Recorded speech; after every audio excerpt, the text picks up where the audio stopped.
questions and answers. Welcome to our May 5th live car shopping strategies. My name is Deshone. I'm known as Deshone the Auto Advisor. And over the next 60 to 90 minutes, I'm going to be sharing what we call the cars from home philosophy, the way you can shop, get bids, make your car buying simple, empower yourself, and guarantee that you did not leave any money on the table. We're going to talk about a lot of things you may not be familiar with. We're going to talk about things you have not heard before.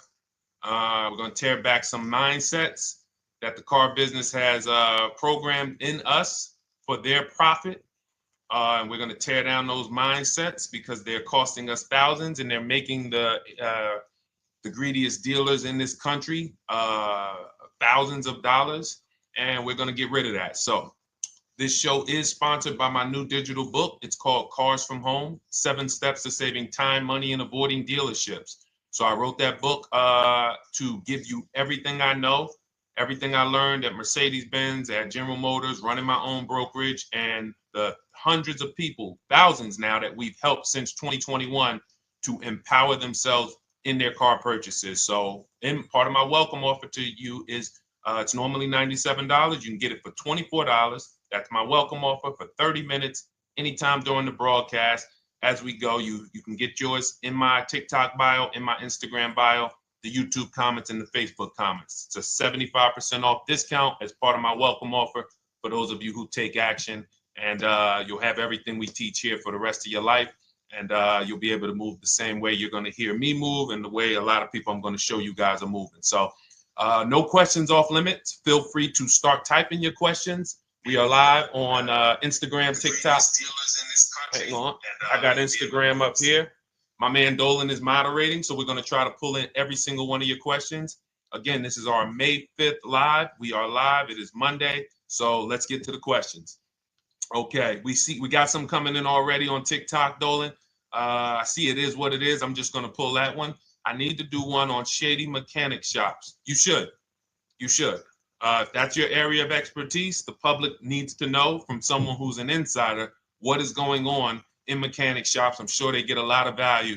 If you guys want, it is what it is to launch a channel teaching people how to avoid shady mechanic sites, type ones in the chat so he can know that he should go ahead and do that. Or she. I can't see if you're a man or woman. But let's get some questions going. Yasoy Tommy, I see you on TikTok. Interested in leasing, but I know I will go over the mileage. I drive a lot. Well, here's what you do. Give you an example. I'm leasing right now. I've never needed more than a 15,000 mile per year lease. So all of my leases have been 12,000 miles. I've never needed more than a 15,000 mile per year lease. Now, sometimes, that was because my family worked a little further from where we lived. We got a 15,000 mile per year lease, but most of the time I'm getting 12 because that's what I need. That's what I use. Now I'm paying $499 a month for this $55,000 Infinity truck. I got a 1% lease on it. I got my bids, the way we teach at Cars from Home. We're big on multiple offers. That's the only way you're going to save the big money and guarantee you got all the money is to get multiple bids. We teach you how to do that. You can do it by phone too. If you want to try to do it by phone, God bless you. We do it through email. We do it through emails and templates, and that's what we do. But I'm paying $499 a month for 12,000 miles. Now, let's just say I needed 15,000 miles. I would have bumped that lease up, and instead of $499, I'd be paying probably $30 more. So call it $530. Now, let's say I'm a high mileage driver at 20,000 miles. That instead of $530, I would probably be paying $620. And there I got my 20,000 miles per year. So the key is, and this is what you'll hear, people will blame the leases for not understanding that they choose the mileage. The mileage is not selected for you unless you go into a dealer and say, hey, work me up a lease. And then they're going to choose the mileage, probably give you 10,000 miles per year, and then try to close you on that.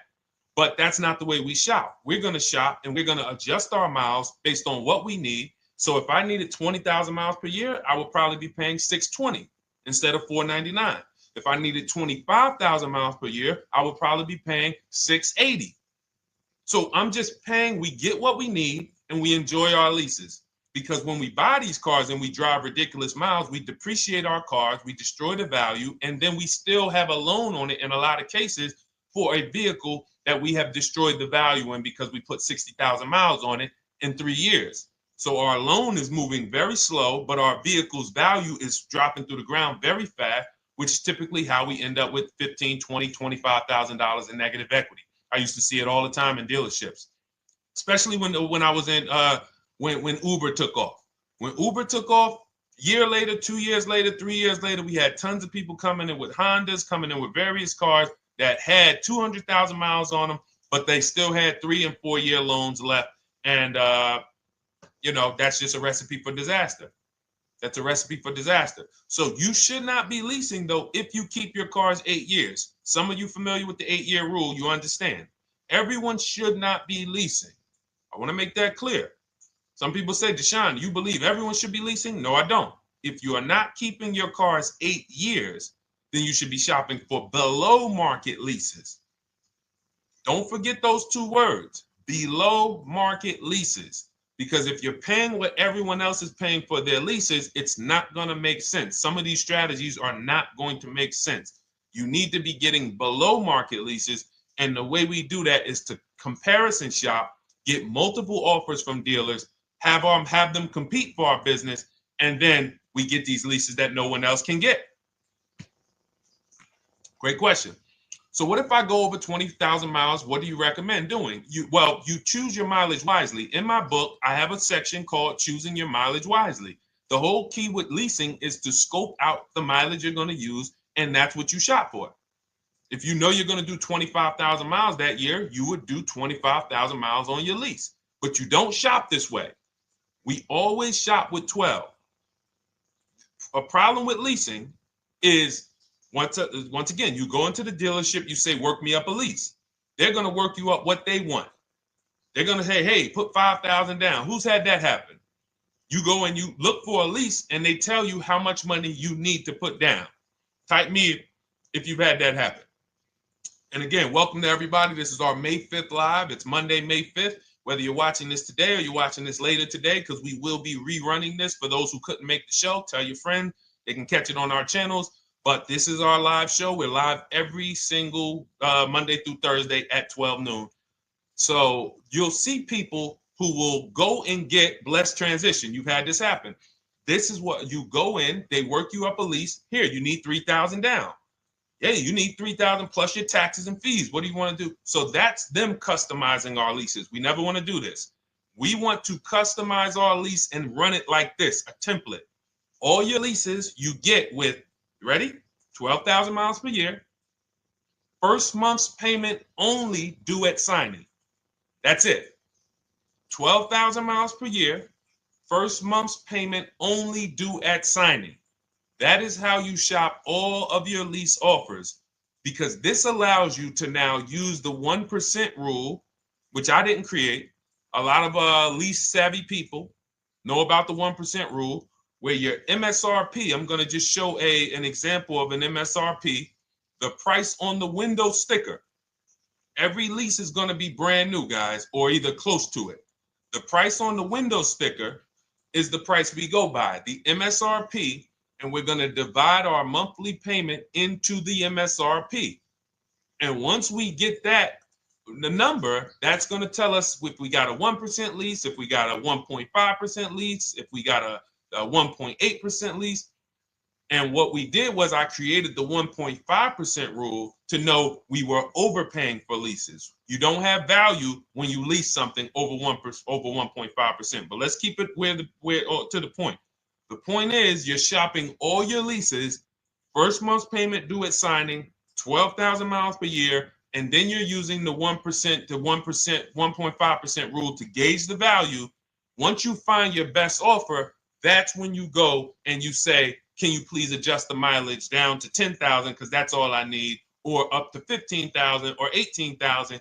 You shop your offers with 12. You find your best offer concerning what value is, 1%, 1.2%, 1.4%. You lock that up, and then you tell them, show me what the payment will be with 20,000 miles per year or 15,000 miles per year. That's going to keep you from walking into these 80% dealers which are never going to give you a below market deal, when they drop their prices, they're never going to drop low enough to beat their competition. That's why their name of the game is them keeping you from checking their competition. And then you avoid these people, you find those deals, and then you adjust the mileage with that dealer. But choosing your mileage is very important with a lease. And that's why you should take 5 minutes, 10 minutes, tally up your lifestyle over the next 3 years, and you choose your mileage that you need. Great question. Let's go, Dolan. I'm getting married today. Congratulations to Ash on Facebook, everybody. Ash is getting married today. Congratulations. May God bless you with a healthy, lifelong marriage. Hallelujah. All right. Angel on YouTube says, can I lease for 36 months, then purchase to have a lower payment instead of buying at a higher payment? Now, what he's asking or she's asking is, I want this new car, but if I buy the new car, then I'm going to have to pay for the new car, in which case it's too unaffordable. So can I lease it first and then buy the difference at the end? Yes, you can. Let's talk about why that's not that financially wise. There are signals, guys, that tell us we are looking at vehicles that are too expensive for us. Signals. Would anyone on here take a 50-year mortgage? Anybody? Anybody? We got some smart people on here. Anybody volunteering for the 50-year mortgage, ladies and gentlemen? Anybody? Come on, somebody.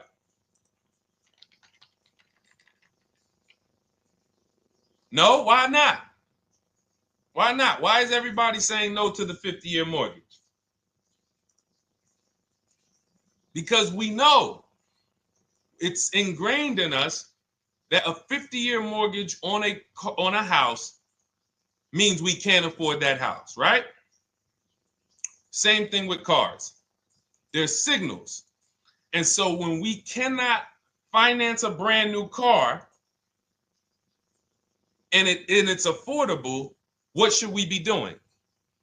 We should be going to get a pre-owned car. That's what we should be doing. So some of you have the luxury where you could afford both a new version of the car you want, and you can afford a pre-owned version, of course. So you might say, Deshone, I could afford both. I want this car, but I could afford, which one should I get, new or pre-owned? Thank you to the new gifter, Jeffrey Jones. Welcome. The Black King. Thank you so much. Gifter badges. Appreciate everyone who supports this broadcast. Thank you so much. You helped me to keep this information going. So what you're saying is, I could afford both. Which one should I get? In that case, it's a matter of your values. Do you want a brand new car? You want to treat yourself? You only get it every 10 years. So it's like, hey, I only get a new car every 10 years. I'm going to treat myself to a brand new one. Curtis Thomas, thank you for sharing. Or you might say, you know what? I want to go to value play. Even though I could afford a new one, I want to knock 20, 30, 40% off the price, and I want to get me a pre-owned version. So that's the people who could afford both. Some of you, you're like Angel, who like, I want this car, but I can't afford it new. In which case you go pre-owned, because you don't want to lease a car 3 years, even if you get a below market lease deal, great lease payment, turn around and buy the difference, because you're typically going to need a 5 or 6 year loan for the difference. Once you get that 5 or 6 year loan, you add that to your 3 years that you leased the car, and you got 8 to 9 years of payments on the exact same car. 8 to 9 years of payments on the same car. This does not make financial sense to pay that long on a car. This is, you can't reach the reward stage where the car is paid off and you're putting money to the side for maintenance and repairs. You know, you got a paid off car, because the goal with purchasing is to get to that long-term ownership where the car is paid off. I don't owe anything on it. You know, I got a couple $100 I put to the side for maintenance and upkeep, but that's all. That car is paid off. I can keep that thing for 15 years. I can pass it down to my son, my daughter. We got an extra car in the family. That is the value of purchasing. So if you have a payment for 8 years on a car, you don't get to that stage. So that's why before I would ever recommend someone lease and then purchase the balance, I would recommend someone purchase a quality pre-owned car and get it at a below market price. Okay, does that make sense? Okay, everything that we're talking about, guys, is in my new digital book. It's called Cars from Home, 7 Steps to Saving Time, Money, and Avoiding Dealerships. Has everything we teach, because the name of the game is learning how to structure your deals. When should I lease? When should I purchase? And then once you have your structure, getting bids on everything to make sure you don't leave any money on the table. When you get bids on everything, you're never going to lose any money on your trade-in, because you didn't just get one offer on your trade-in, you got bids. You're never going to overpay for your interest rate, because you didn't get one offer on your loan, you got bids. You're never going to overpay for the new car or the used car you're buying, because you didn't get one offer on it, you got bids. And that empowers you to control the transaction. That is what we teach. That's in my new digital book, step by step. You can get your copy for 75% off, normally $97, but it's part of our welcome offer for 30 minutes. You got it in my TikTok bio, Instagram bio, YouTube comments, or the Facebook comments for $24. Okay, enjoy it, use it. All right, let's keep it going. I need to buy a car. I want to know how to buy the advertised new the new SUV vehicle for under $10,000 or even under $20,000. I don't really understand the question. Let me read it again. I need to buy a car, and I want to know how to buy the advertised new vehicle for under $10,000 or even under $20,000. Are you saying that's the discount you're looking for, or are you saying that is my budget? Please let me know. I don't quite understand. Go ahead to the next one, Dolan.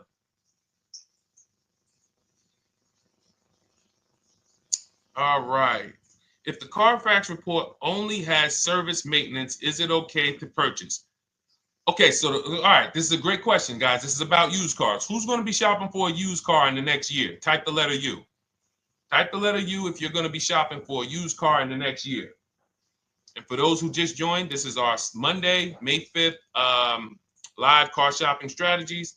So we are live every Monday through Thursday at 12. And for those of you who are watching the rebroadcast later in the day, you can, you'll get your questions answered. Somebody might ask a similar question, or you can join us Monday through Thursday at 12 live. Yes, so we got a lot of people who are going to be shopping for a used car. We got Buffy on Instagram, Fran Bar. Who else? A lot of people not buying? Okay. Instagram, the only people buying used cars? Okay, well, let's talk to you guys. Listen, so here's when you're looking at a used car, what you're focused on is first the service record. First the title history. What is the title history? That means, is it a salvage car? Is it a frame damage car? Is it a now, well, let's start first. Where do we find these cars? Let's start there. We're not going to lots. We're not stumbling onto people's lots. That's what they want. We do not want to go through our neighborhoods looking for used cars. Anybody who does not have a used car on a website, they're trying to take advantage of you, because that is unadvertised, that they don't want to be where the competition is. That is not the way we're going to move. And for years, it was like that. You drive past a dealership on the weekend, you see hey, oh, look, they got this nice yellow car, a nice big red car outside, and you just pull right in. That's 2005 stuff.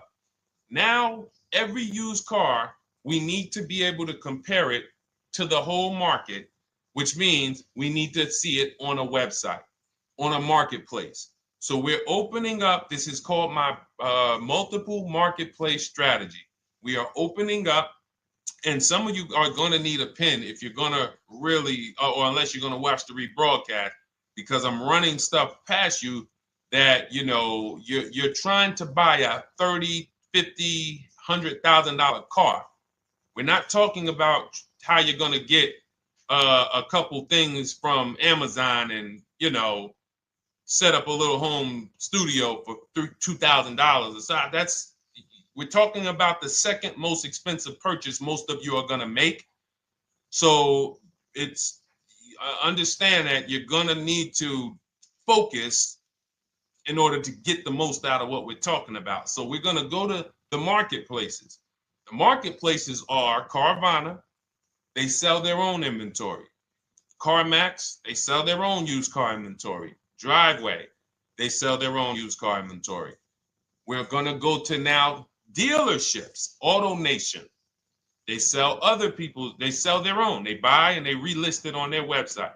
But then you have Car Gurus, you have Carfax, you have Kelly's Blue Book, no, not Kelly's Blue Book. You have Auto Trader, Car Gurus. So we're going to all these marketplaces, we open them right up in one tab. So now what we're doing is we're putting in our criteria, and what we want to do, we want to go 100 miles out. Even if you're not willing to drive 100 miles out, you want to see what the whole market looks like within 100 miles. So now, if you know what you can afford, then you can put in your price criteria. I have a tool that I created. It's called the Perfect Budget Calculator. Some people who have my book, you've used it, where you put in your down payment preferred, you put in your interest rate, you put in any equity from your old car, and it tells you, because what you tend to miss is the fees. That's what you tend to miss. So if you're not using this calculator that we created, you want to add another $2,000 or so, because you got to factor in the fees in that budget. Some of you go out and say, man, I think I could afford $30,000. Then when you find your car, they bump you up to $33,000 because you didn't factor in the taxes and fees. So this calculator does it for you in my book, and everything we use the Perfect Budget Calculator. But if you're not using it, just estimate another, a little higher. Now you put all of that into the marketplaces. Now you're looking for what the inventory is. Now, here's the reason why you must open up all these marketplaces. First reason, they have different cars on them. Carvana and CarMax has different cars than Car Gurus, Cars.com, Auto Trader. There's different cars on them.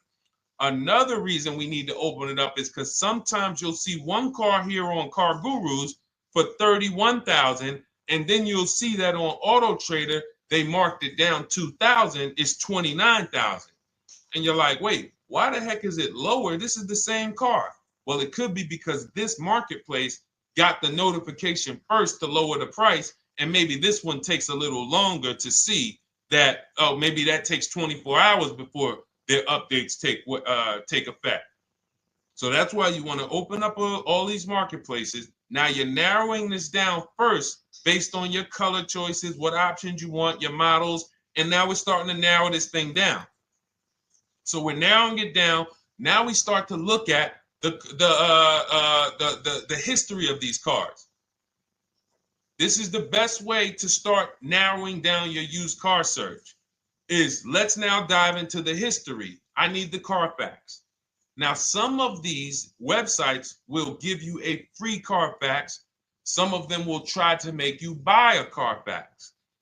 Now, I'm going to give you one of the secret strategies that we've been using for years in my book, and I'll tell you it right now. It is how we get free Carfaxes, because when we get to most vehicles, you guys, for those of you who are just meeting me, I worked in Mercedes-Benz for 5 years and General Motors for 5 years, and I ran my own brokerage. I started it in 2016, and I ran that while I worked at the car dealership. So I have a lot of experience and have seen a lot, and that's why I'm able to teach these things. I also love numbers. But one of the things that I know is almost every dealership has a contract with Carfax. So every dealership, we pay Carfax already.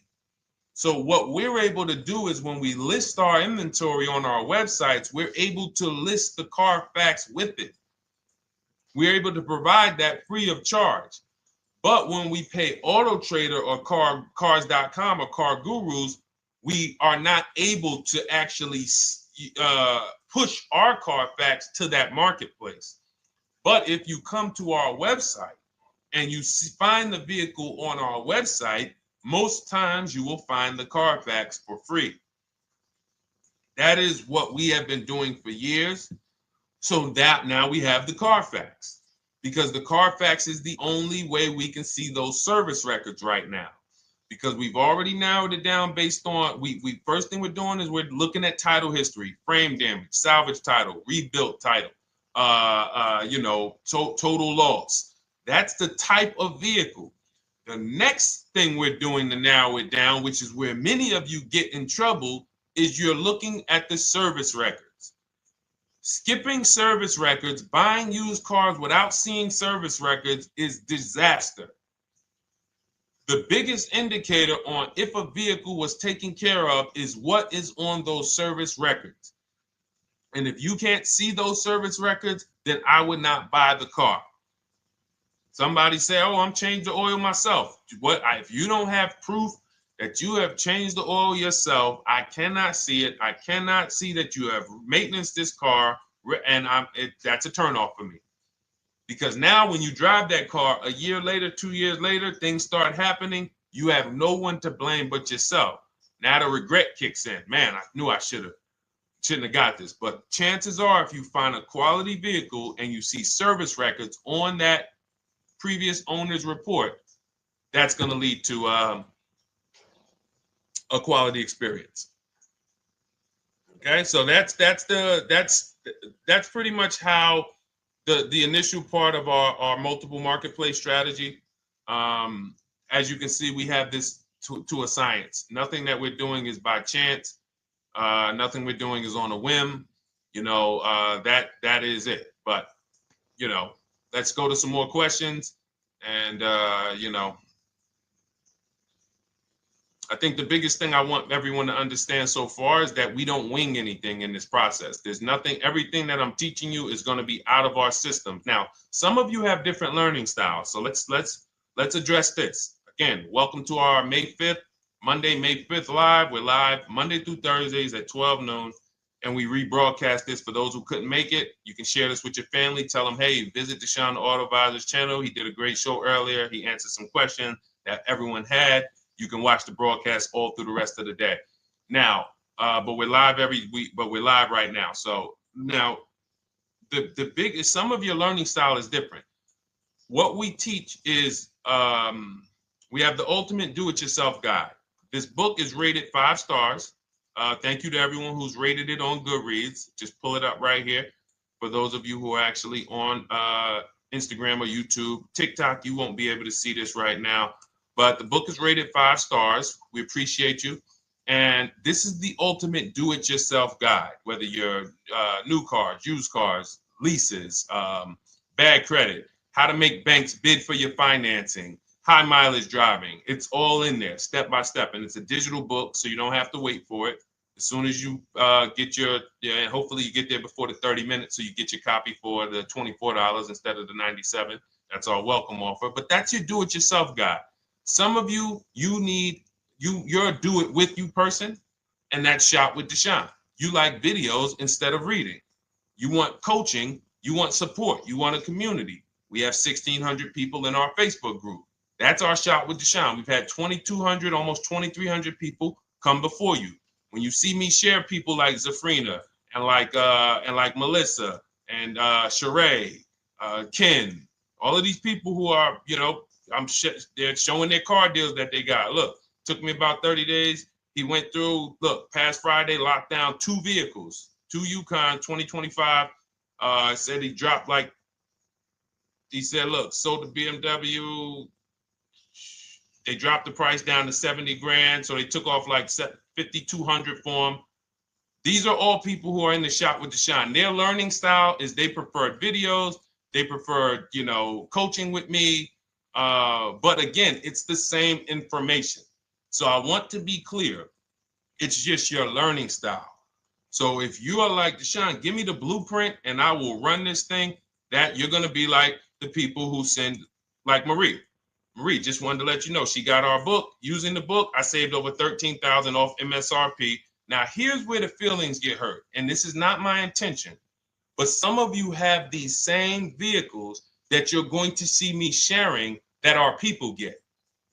And when you see what they paid for them and what they're getting off of them, you're going to see, wow, I did not get that. I did not get that type of discount. So all of you who have this 2025 GLC coupe fully loaded, she said they took $13,000 off MSRP. She got her bids from home, got my payment to be hundreds lower per month, maintenance included, no money down. We are masters at no money down deals. You should not be putting money into these cars unless you intend to keep them for 10 years and you got a great price already. You got a huge discount already. You should not be putting money into these cars. I have never done more than $1,500 out of my pocket for any lease. And when my car that I bought, I put money down on that because I bought it to keep it.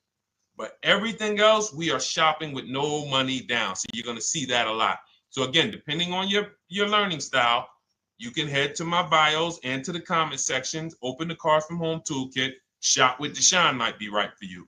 I don't care how you get the information as long as you are saving the money. I don't care. If you could do it with a $24 book, do it with the book.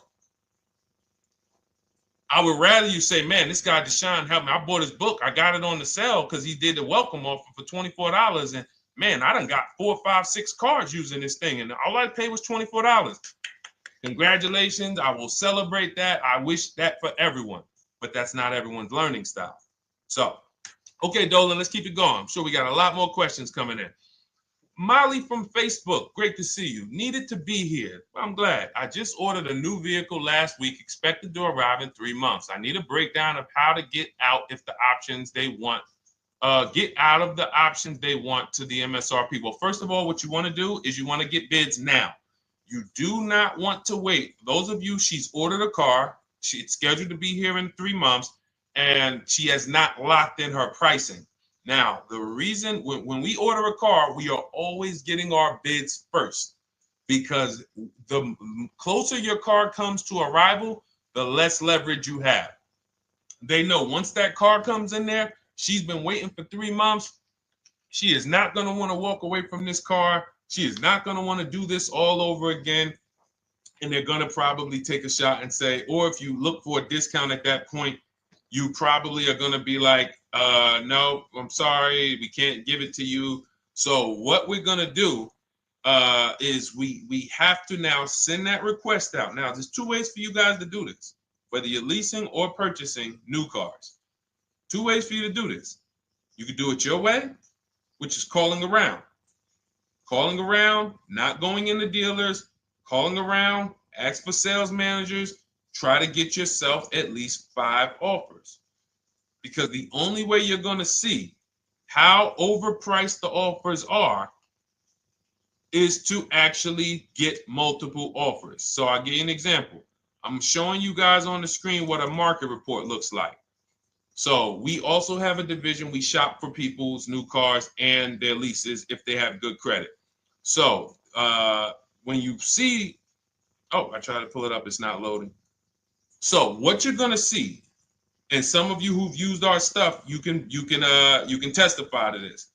There is a huge spread between the best price and the worst price. Huge spread. So in order for you to know you actually got the best price, you need to see 4 other offers that are higher. I'm going to say that again.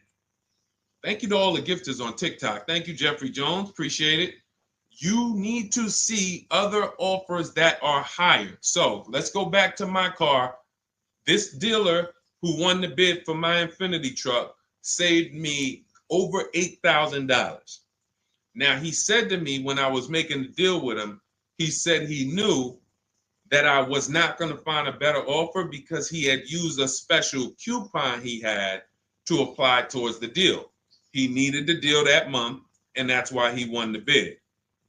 So he's able to take off $8,000. If I was purchasing, I would have got $8,000 off the price. But I leased it, so my lease payment was $499 a month with $1,270 down total.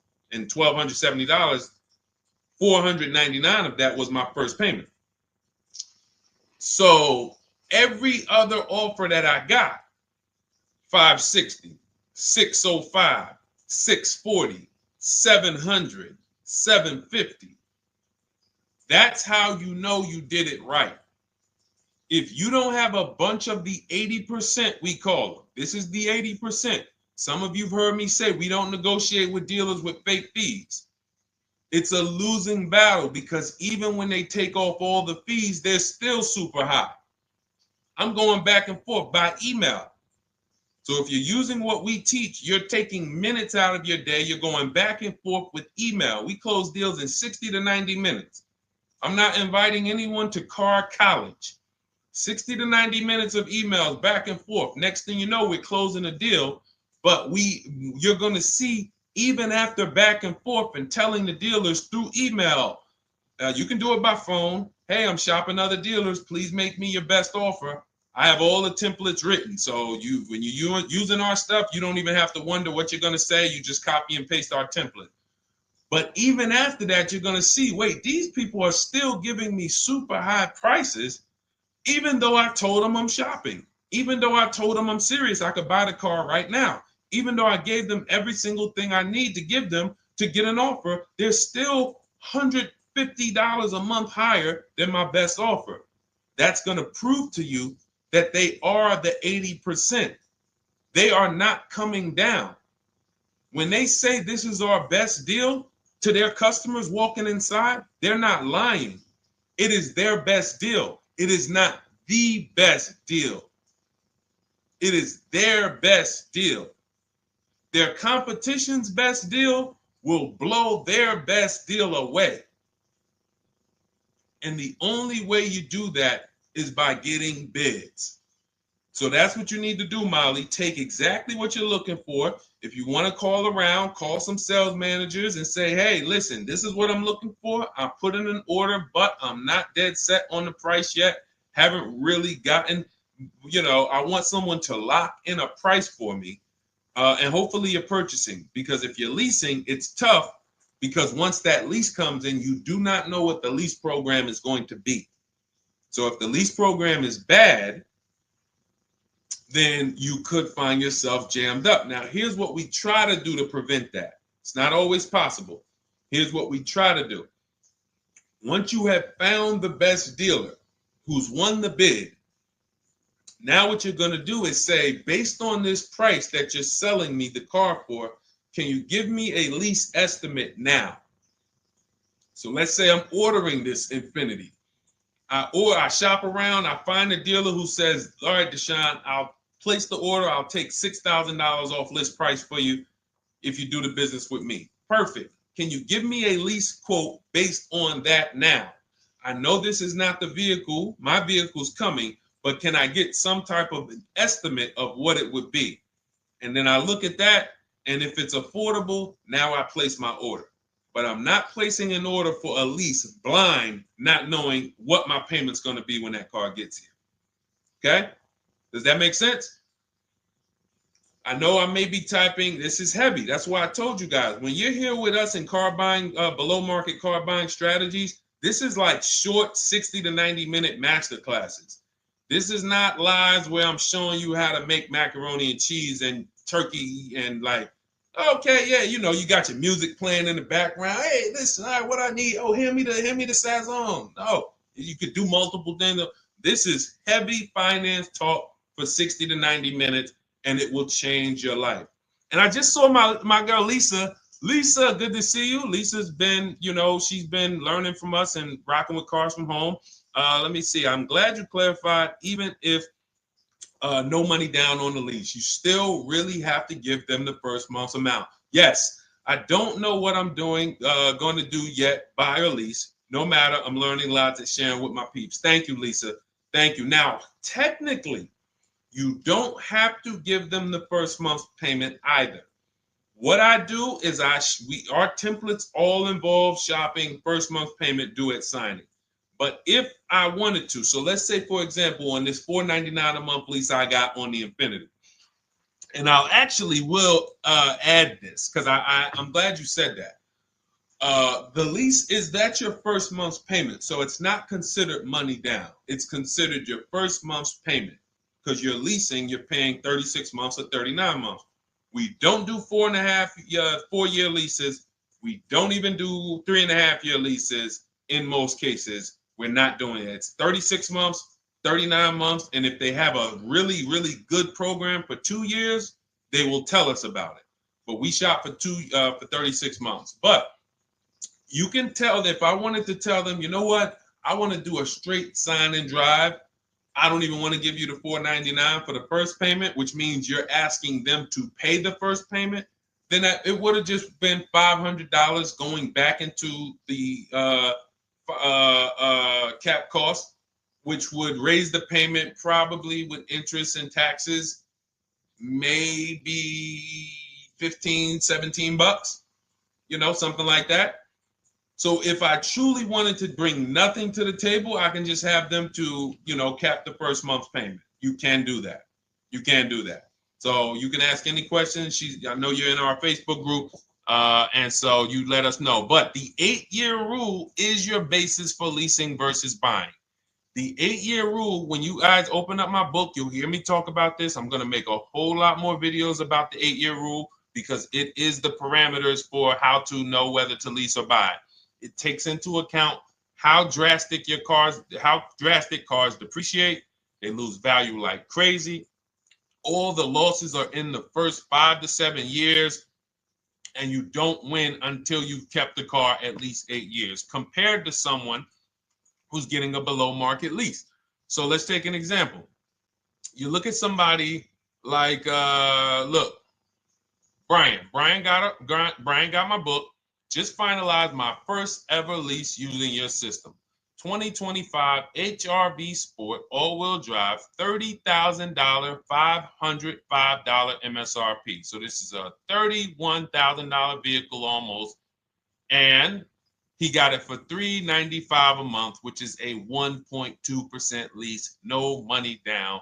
Now, his initial quote from this dealer was $434. This is the winning dealer. But in my book and in our systems, we have a counter offer calculator where we put all the offers we get into the calculator, and then it calculates the best offer and it tells us what to counter. So his initial quote was $434. He countered with the calculator and ended up closing his deal at $395. So these are the people that, for all of you who you're like, wow, are there any cars out there with a $300 payment anymore? Well, if you're buying a car, you are buying it at a $300 payment. You could only spend, who knows, every $5,000 on a vehicle is about how much per month. Every $5,000, when you're looking at a car, every $5,000 on a 5-year loan, which is what you should be defaulting to, is about how much per month. Thank you, Nikki. Nikki got a #1 gifter badge. And I don't really know what all of that stuff means, but I definitely appreciate it. The Black King, thank you so much. I just know it means you guys support the show. So I appreciate it. So who knows? Every Nucci Graham is and I wanna Nucci Graham will address you next, because as soon as you get your book, on the thank you page it says, "Thank you for your purchase. Click below to open your book." So we'll address that shortly. But okay, thank you, Lisa. Yes, every $5,000, and Nikki, $100. So this keeps you in the safe zone. When you are looking for how much loan I'm going to take, you are looking and saying, every $5,000 is going to cost me roughly $100 per month. So if I want to spend $400, then my loan needs to be about $20,000, which means I'm looking at this car. If I'm going to buy it for $23,000 plus fees, and I want to be at $400, I'm going to have to come up with some more money down, because I need to get my payment here. I need a $20,000 loan. I'm not going to go in looking at a $20,000 car and thinking, man, can they get me to $250 a month on this? No money down, because the math doesn't make sense. Because the only way they can get you to that is to put you in a 7 or 8 or 9 year loan, which is a horrible deal. And they've done it to a lot of people, because you go in and you just say, get me to this monthly payment. And they're like, well, you didn't say how long. You come in later, hey, man, my loan is, I remember, man, a guy called me, and this is, unfortunately, people are not trained to look at how long their loan is. Early in my career, I think I was still with General Motors, and a guy came in and he had some vehicle, And he was like, you know, D, could you look at this, man, and tell me, because I don't, you know, I'm trying to get out this thing, man. They telling me I can't get out of it now. That's a recipe. You bury yourself when you make these types of moves. They're saying I can't get out. I looked at his contract. It was a 96-month loan. 96-month loan. So he's in a 96-month loan at a high payment. He's going nowhere. And what it came from is him going in and saying, hey, get me to this payment. My payment's affordable, but how long is the payment? That determines what you're paying for the car. So when we say, yo, are there $300 payments out there? I'm showing you. Leasing, there's cars you can drive 30,000 miles, $30,000 cars, beautiful vehicles, payments in the threes when you're shopping and getting bids, and you're finding vehicles with great lease deals. At the same time, on a pre-owned car, that's only going to get you under 20 grand, between 15 and 20 grand. So it's about getting the most for your money. And getting the most for your money, you must take into account the 8-year rule. If I'm not keeping a car 8 years, I should be shopping for a below market lease. I'm not tying up any of my money in this car because I'm not keeping it long enough to have all of that money benefit me. Does that make sense? Type ones if that makes sense. Type dollar signs if that makes sense, because this is about money. If I'm not keeping the car 8 years, then all the money I'm going to tie up in the car to pay for it, to pay off the loan, to do the maintenance, to change the tires, to change the brakes, to change the oil, to change the brake fluid, the transmission, all of the money I'm putting in that car, just normal maintenance. I didn't say anything broke. Normal maintenance over 7 years. I'm not going to keep the car long enough to have that make sense. Whereas had I leased, I'm just below market leases. I'm just literally paying cents on the dollar, changing my oil. Most of the times I'm out the car before I need brakes, unless some of you are driving 15,000 mile a year leases, and then sometimes you will replace the brake, but it still does not compare to the cost of purchasing. And you know, throughout the show, I'm gonna show a lot more lease deals and a lot more discounts. But the reason why I show you guys the lease deals is because the money doesn't lie. Unless you're just hell bent on paying more, the money does not lie. You can't compare when I was, you know, I'm driving $40,000 cars, my payments have a 3 in front of them, and my friends are driving $20,000 cars and their payments have a 3 in front of them.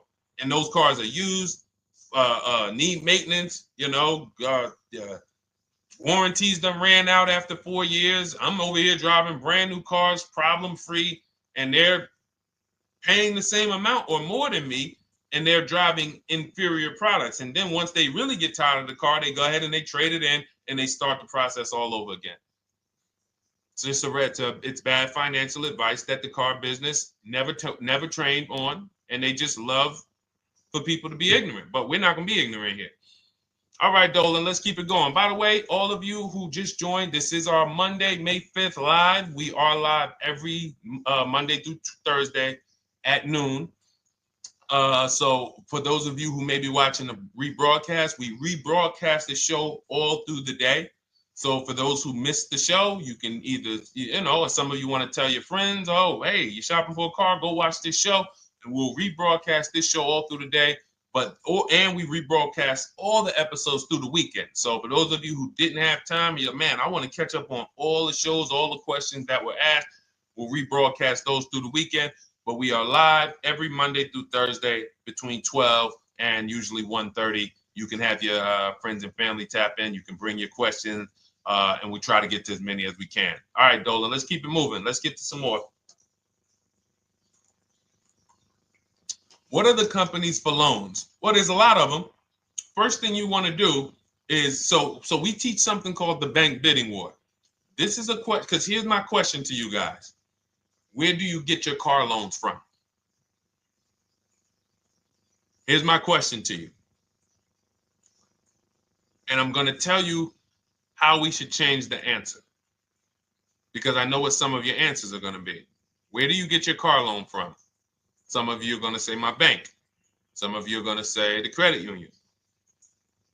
Some of you are going to say the dealership. But all of those are not the answers we want to go with anymore. Here's the answer. You got it, Nikki. I love Nikki. Whoever gives me the best rate. That is going to be the answer moving forward. If you're using what we're teaching, that's your answer. Whoever gives me the best rate. What, in other words, whoever wins the bid. So what we're doing is we are not just going to our credit union and having them run our credit, give us a rate, and now we going out and we're shopping with a check in hand and we're shopping with our back against the wall because the bank says, well, hey, you know, your pre-approval expires May 17th, so you hurry up and find a car or you're going to have to come back and run your credit again. Now we're over here and our bank is putting our back against the wall. That's ridiculous. So what we do is we use what you should do is you should look at the average interest rate. If you have average credit, look at the average interest rate, and then you use that to budget. Again, I have a calculator that we invented. It's a proprietary calculator. You can't find it on Google. It's in my book. It's in our course, Shop with Deshone, in our checklist, our video checklist. This is stuff that, again, we don't, if you notice stuff that I teach, it's not anywhere. Deshone, why can't I find an 8-year rule on YouTube? It's because it's Cars from Home. We created it. I can't find the 1.5% rule. No one else teaches that because it's our intellectual property. We created it. I don't mind people saying it, but they need to understand we didn't find this stuff. We created the stuff. So calculators, we invented them. So this calculator you take this interest rate, but even if you want to use a standard payment estimator calculator, you can take just what I said. Remember, add a little bit more for the fees, because that's what you're not taking into account. The fees, the taxes, and that's where we get in trouble. My calculator, our perfect budget calculator, does that for you. So now you want to look at the average interest rate. Type in average rates for cars. Use that for your budget, just so you can know about how much car I can go and get. So between what I told you about the 5,000 being $100 a month, and that last part about, adding a little bit more and using the average interest rate, you should have a good gauge on a range of car to go and shop for. Now, once you now shop your market, whether you're shopping new or whether you're shopping pre-owned, once you find no one's touched your credit till now. No one has touched your credit with a hard pull, especially not. We do not, in order for this to work, like what Nikki is saying, where you're only giving your business to the bank or credit union that gives you the lowest APR. In order for this to work and for you to be able to shop freely, no pressure, you need to make sure you don't let anyone run your credit with a hard pull before you find your best deal on a car. Soft credit pulls, estimates of budgeting, the way I just said. Now, you go out, you find your car, whether it takes you a week or a month or 3 months. Bang, I found my car now. You lock the car up, put it under contract, you leave your deposit. You never, ever.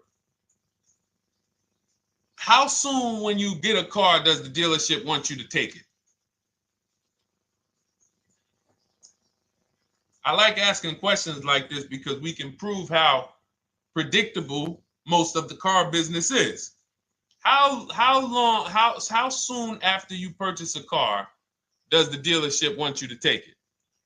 Thank you, Janae. Immediately. Now, the reason for that is, there's various reasons. There's various reasons. Right then and there, Molly, yes. But what I want you guys to focus on is what you lose by taking it right then and there. You lose the ability to shop the interest rates. And shopping the interest rates is very important because you'll always wonder, could I have gotten a better rate? So what you do is you lock the car up, you let them know, hey, I'm going to go home, just give me my, let me get my paperwork so I know exactly how much I need to tell my bank. And here's the key, if you guys can beat what my bank or credit union gets says, then I'll give you the loan. See, some people think that I teach don't let the dealerships compete. I never teach that. What I teach is don't let the dealerships be your first offer ever. They are always your last offer, and they're competing against other offers that you got. So now you're going home, your car's waiting, you're going to see what your bank, your credit union can do, and then you go online. You can go right online. Auto loans online, auto financing online. Let all of these banks and credit unions access your credit now with the hard pull, because there is an article that Experian did, and you can find it on almost any credit bureau, wrote an article on rate shopping. They allow you to have multiple lenders compete for your business within a small period of time. They say the window is 14 to 45 days. So if the window is 14 to 45 days, how quick do y'all think I want you to do it? If the window says, because that's a big window, as long as you shop within that window, at the end, those multiple inquiries will have the same weight on your score as one inquiry, because it looks as if you were shopping and you were doing your due diligence. Thank you, Greg, Sheila, with these gifter badges. I don't know. It's like a nice. I appreciate it, Glendale. Thank you. So with these, when these banks are competing, what you're trying to do is say, everyone here on my end, we call this the bank bidding war. This is round two. Round two is you are bringing your car home. I'm sorry, you are at home. You're going online. You're calling your bank. You're calling your credit union. If you have one, you're going online. This will take you literally one day, not even. This maybe take you an hour. Because if they say that the window to shop is between 14 and 45 days, I want you to do it in 24 hours. We want all the competition in 24 hours. Because that guarantees we are way within the window. They're going to look and see, wow, this person bought a car. They had multiple lenders competing in a small period of time. They're not out here just letting people run their credit over, every week. Some new banks running their credit. So now you call the dealership afterwards. You say, hey, the best offer I got was from such and such credit union or such and such bank. If you guys can beat it, I'll give you the business. You allow the dealer to now shop you to their banks. In which case, they're going to call you and say, hey, good news, we got you a better rate. Or, hey, good news, we couldn't beat the rate, but we can match it. In which case, they save you the time, they save you the paperwork. Or they're going to say, hey, listen, that's a great rate you got. We can't beat that. None of my banks can beat it. And in which case, we guarantee all around we got the best rate, which is the goal we're looking for. As Nikki said, I'm only giving my business to who gave me the best rate. That is the bank bidding war. So when you get your digital book, Cars from Home, you'll get that in writing. We also have it in our Shop with Deshone video checklist for those of you who are more do-it-with-me types. Again, we're all about your learning style. And some of you just like, Deshone, I see you. Can you shop for us? What are these? I'm seeing a lot of you guys shop for people, new cars, new cars, leases only. And you have to have good credit. Your FICO scores need to be over 670, all of them. But if you don't, again, same result. We've been helping people get these results since 2021. And again, I am all about speed. These are short videos. The book is boom, action steps, action, action, action, action. I'm not trying to teach you everything about cars. I'm trying to walk you through a path, a 7-step path to get to the result you want all the time. Okay, I'm not taking you to car college. You're not going into the car business. You just need to know how to get the best deal. And that's what it's about, step by step. Okay, but for those of you who are just coming on, this whole show is sponsored by my new digital book. It's called Cars from Home, 7 Steps to Saving Time, Money, and Avoiding Dealerships. It's a digital book. Everything we teach about new cars, used cars, leases, below market financing, high mileage driving tips, bad credit tips for those of you who have your credit is not going to qualify you for everything else we're talking about. You need specific strategy. We have that specifically for people with bad credit inside my book and inside Shop with Deshone. So that's why I never believe in one size fits all car buying advice, because all of you are in different situations. So how does somebody look saying, you all should do this? We're all in a different situation. I have a trade-in, he doesn't. He has a lease that's coming due, he doesn't. Oh, he has a lease that's coming due, he has equity in it, we need to help him get that equity out. He has a lease, it has an equity, but it has a third-party restriction. We can't talk to people the same. That's why everything we do is custom and letting you know, no matter what your situation is, it's very common to us. Very, very common. So, all right, let's keep it going. We got some more time, Dolan. Pull them up. More questions. All right, yeah, I see we got a couple more coming in on TikTok. How do I get the book? Well, the book is in my TikTok bio. In my Instagram bio, there's a website there. It's Cars from Home Toolkit. And then you'll see the welcome special for $24. So the book is normally $97, but as part of our welcome special, you got 30 minutes to get yours for $24. So you won't pay the $94. You get 75% off. We also have a link for you guys on Facebook and YouTube in the comment section so you can get your copy. And if you're going to spend a couple more minutes with us, I would appreciate if you share the broadcast with one person that you care about. So that can help. We can help get this information out, and we can help change lives. If you didn't receive your ebook, well, first of all, as soon as you purchase your book, you're going to see a thank you page. It says thank you. Screenshot this page, and then it says below. Click the link below to open your book. So you actually get the link to open it as soon as you make the purchase. And then I say, I also emailed you a copy. So sometimes people type their email in, one letter's wrong. Obviously, we can't send a book to an incorrect email, which is why I have my support team's email right on there. So that if you don't see that book within 5 to 10 minutes, you email my support team, hey, I didn't get the book. They'll get you the book right away. So as you can see, I want you to, Dolan, can you put up, do we have anywhere with, we can put up the support team's email for this person, and just send an email to support. There you go. Thank you so much. Support at Deshone the Auto Advisor. Thank you, Dolan. Best moderator in the world.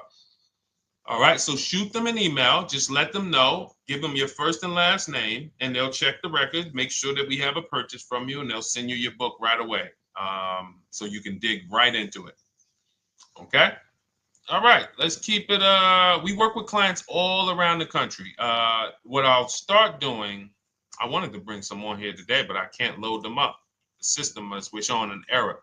So I got a lot of people. I always bring tests. I always like to show results. So, you know, I'm a results person. So you'll see a lot of people that I share.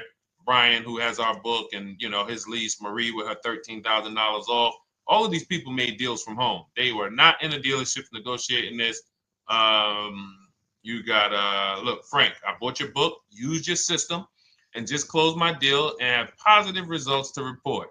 I love when y'all email me, by the way. Like, please continue to do this. A caveat is I wanted a just released 2026 Genesis G70 Advanced, and there are no incentives. I could have gotten incentives on the 2025. However, I wanted the 2026, and I was willing to pay. So even with high demand cars, even with cars that are rare, this is the situation. I reached out to 20 dealers and I received 9 offers for 36 months, 12,000 miles on a $58,000 MSRP. The initial offers range from $1049 to $901 with everything in between. I counter offered using the calculator that we have and closed the deal at $815 on a $58,000 MSRP. That's a 1.4% deal. Now, mind you, that on a vehicle on a 2026 with no incentives, which means every bit of that was the dealer taking off money for him. He probably had to get at least $5-6 grand off to have that deal come in the 8s, when other dealers were quoting him 9 up to 10 and, you know, mid $1,000 range. So, you know, but so I show the book testimonials. I show my Shop with Deshone testimonials. But I want to start bringing these market reports so you guys could actually see that's our team shopping all around the country. And that allows us to stay, we're able to just stay on top of the market, like from state to state. It proves like this stuff is not, oh, if you're in New Jersey, the deals are better. Yeah, if you're in Florida, the deals are better. If it's California, we don't have deals out here. All of this stuff is not true. And thank God we have people using the Cars from Home systems, be it by book or be it by our video checklist, or be it us shopping for people all around the country where we can tell you beyond a shadow of a doubt. I can show you market reports from Texas, from Oklahoma, from South Dakota. We did a deal for a Mazda, a South Dakota deal, Nebraska, California, Florida, Georgia. We're shopping for people all around the country. And there's great deals everywhere in the country when you know how to make dealers bid. Because you're always going to find that 20% dealer who just wants to beat their competition. They're the best in the region. And you got to go out to find them. You got to have a system to find them. Because most of the dealers are not them. Most of the dealers are the 80%. That's just the way it works. It's a numbers game. And the 80% are very expensive. And when you walk into the 80%, they'll go down. You're like, oh man, all right, can you take off? Can you get me down? Like, yeah, man, you're like $150 a month higher than where I could be, my max. And they go back and forth. They're like, man, I could take off $50 a month. Ah, man, that's the best you could do. And then next thing you know, you get down to 100. Yeah, all right, we'll take off $100 a month. And you're like, all right, I guess I'll take that. You don't realize that a 20% dealer, not only were they nowhere near your max budget, they were $100 less than your max. You're talking to the 80%. The 80%, when they come down, they're still here. The 20% are here. So you're over here with an 80% dealer walking into these dealers. 8 out of 10 dealers over here are 80% dealers. So y'all talking them down like this, and y'all thinking we winning. Oh, I talked them down to this. Meanwhile, the 20% dealers are here.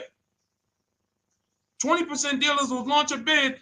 We gotta cut. Oh man, if this thing wasn't broken, tomorrow's show, I'm gonna bring on a lot more market reports. We got dealers who come right out. We getting offers 700, 790, 820.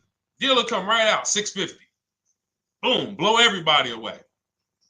Like, oh, let's go. We got a winner. Looks like we got a winner here. That's it. And then it becomes fun. As you can see, this is fun for us. When you change the way we shop, you shop and you start to you're going to be the prize. You're going to be the prize. So anyway, let's keep it moving. For those of you who have gotten your book, I look forward to you using it, empowering yourself, having these same results. For those who didn't know about the book, it is a digital book. You can get your copy for 75% off for 30 minutes in my TikTok bio, my Instagram bio, the YouTube comments, and the Facebook comment.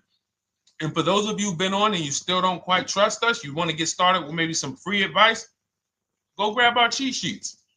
We have our free cheat sheets in my Cars from Home toolkit, totally free. Test us.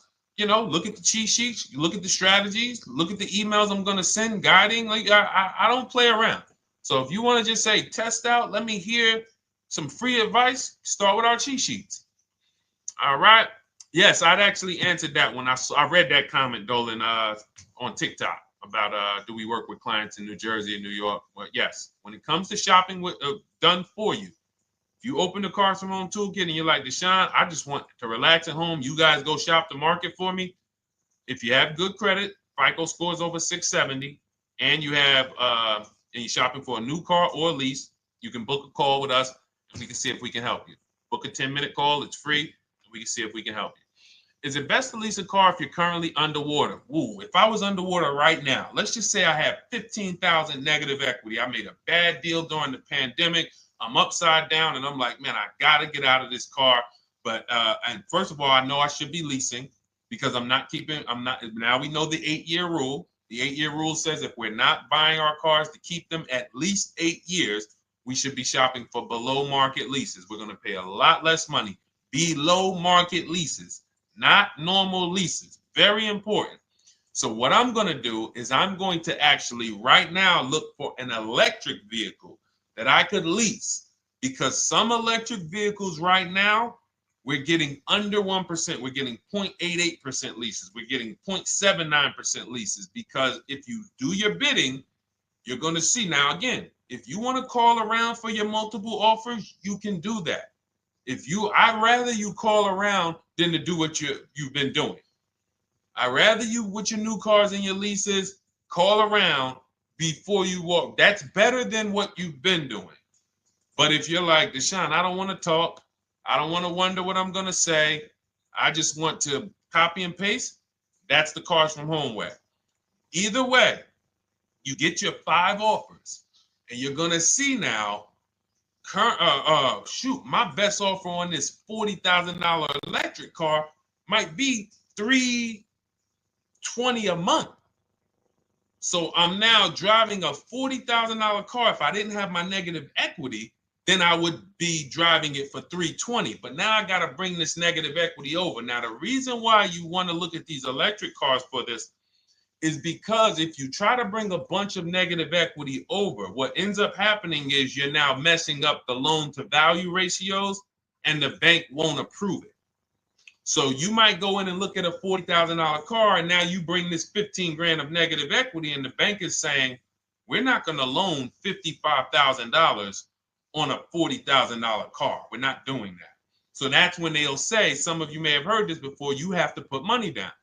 They'll say, we can't get you approved unless you can put $3,000 down, $5,000 down. You have too much negative equity, and the bank is not going to approve it all. But when you get your bids on some of these electric cars, you're going to get $10,000, $15,000 off. And this is specifically what I would be looking for. I would be looking for the electric vehicle that when I get my bids, I'm saving 15 to 18 to 20 grand off. And if you guys don't think that's possible, you haven't been here for long. You know, this is Milligan. She bought her Mercedes EQE last year. She literally, MSRP of her car was $79,245. She got almost $30,000 off the vehicle. Almost $30,000 off the vehicle. $51,359 is her price.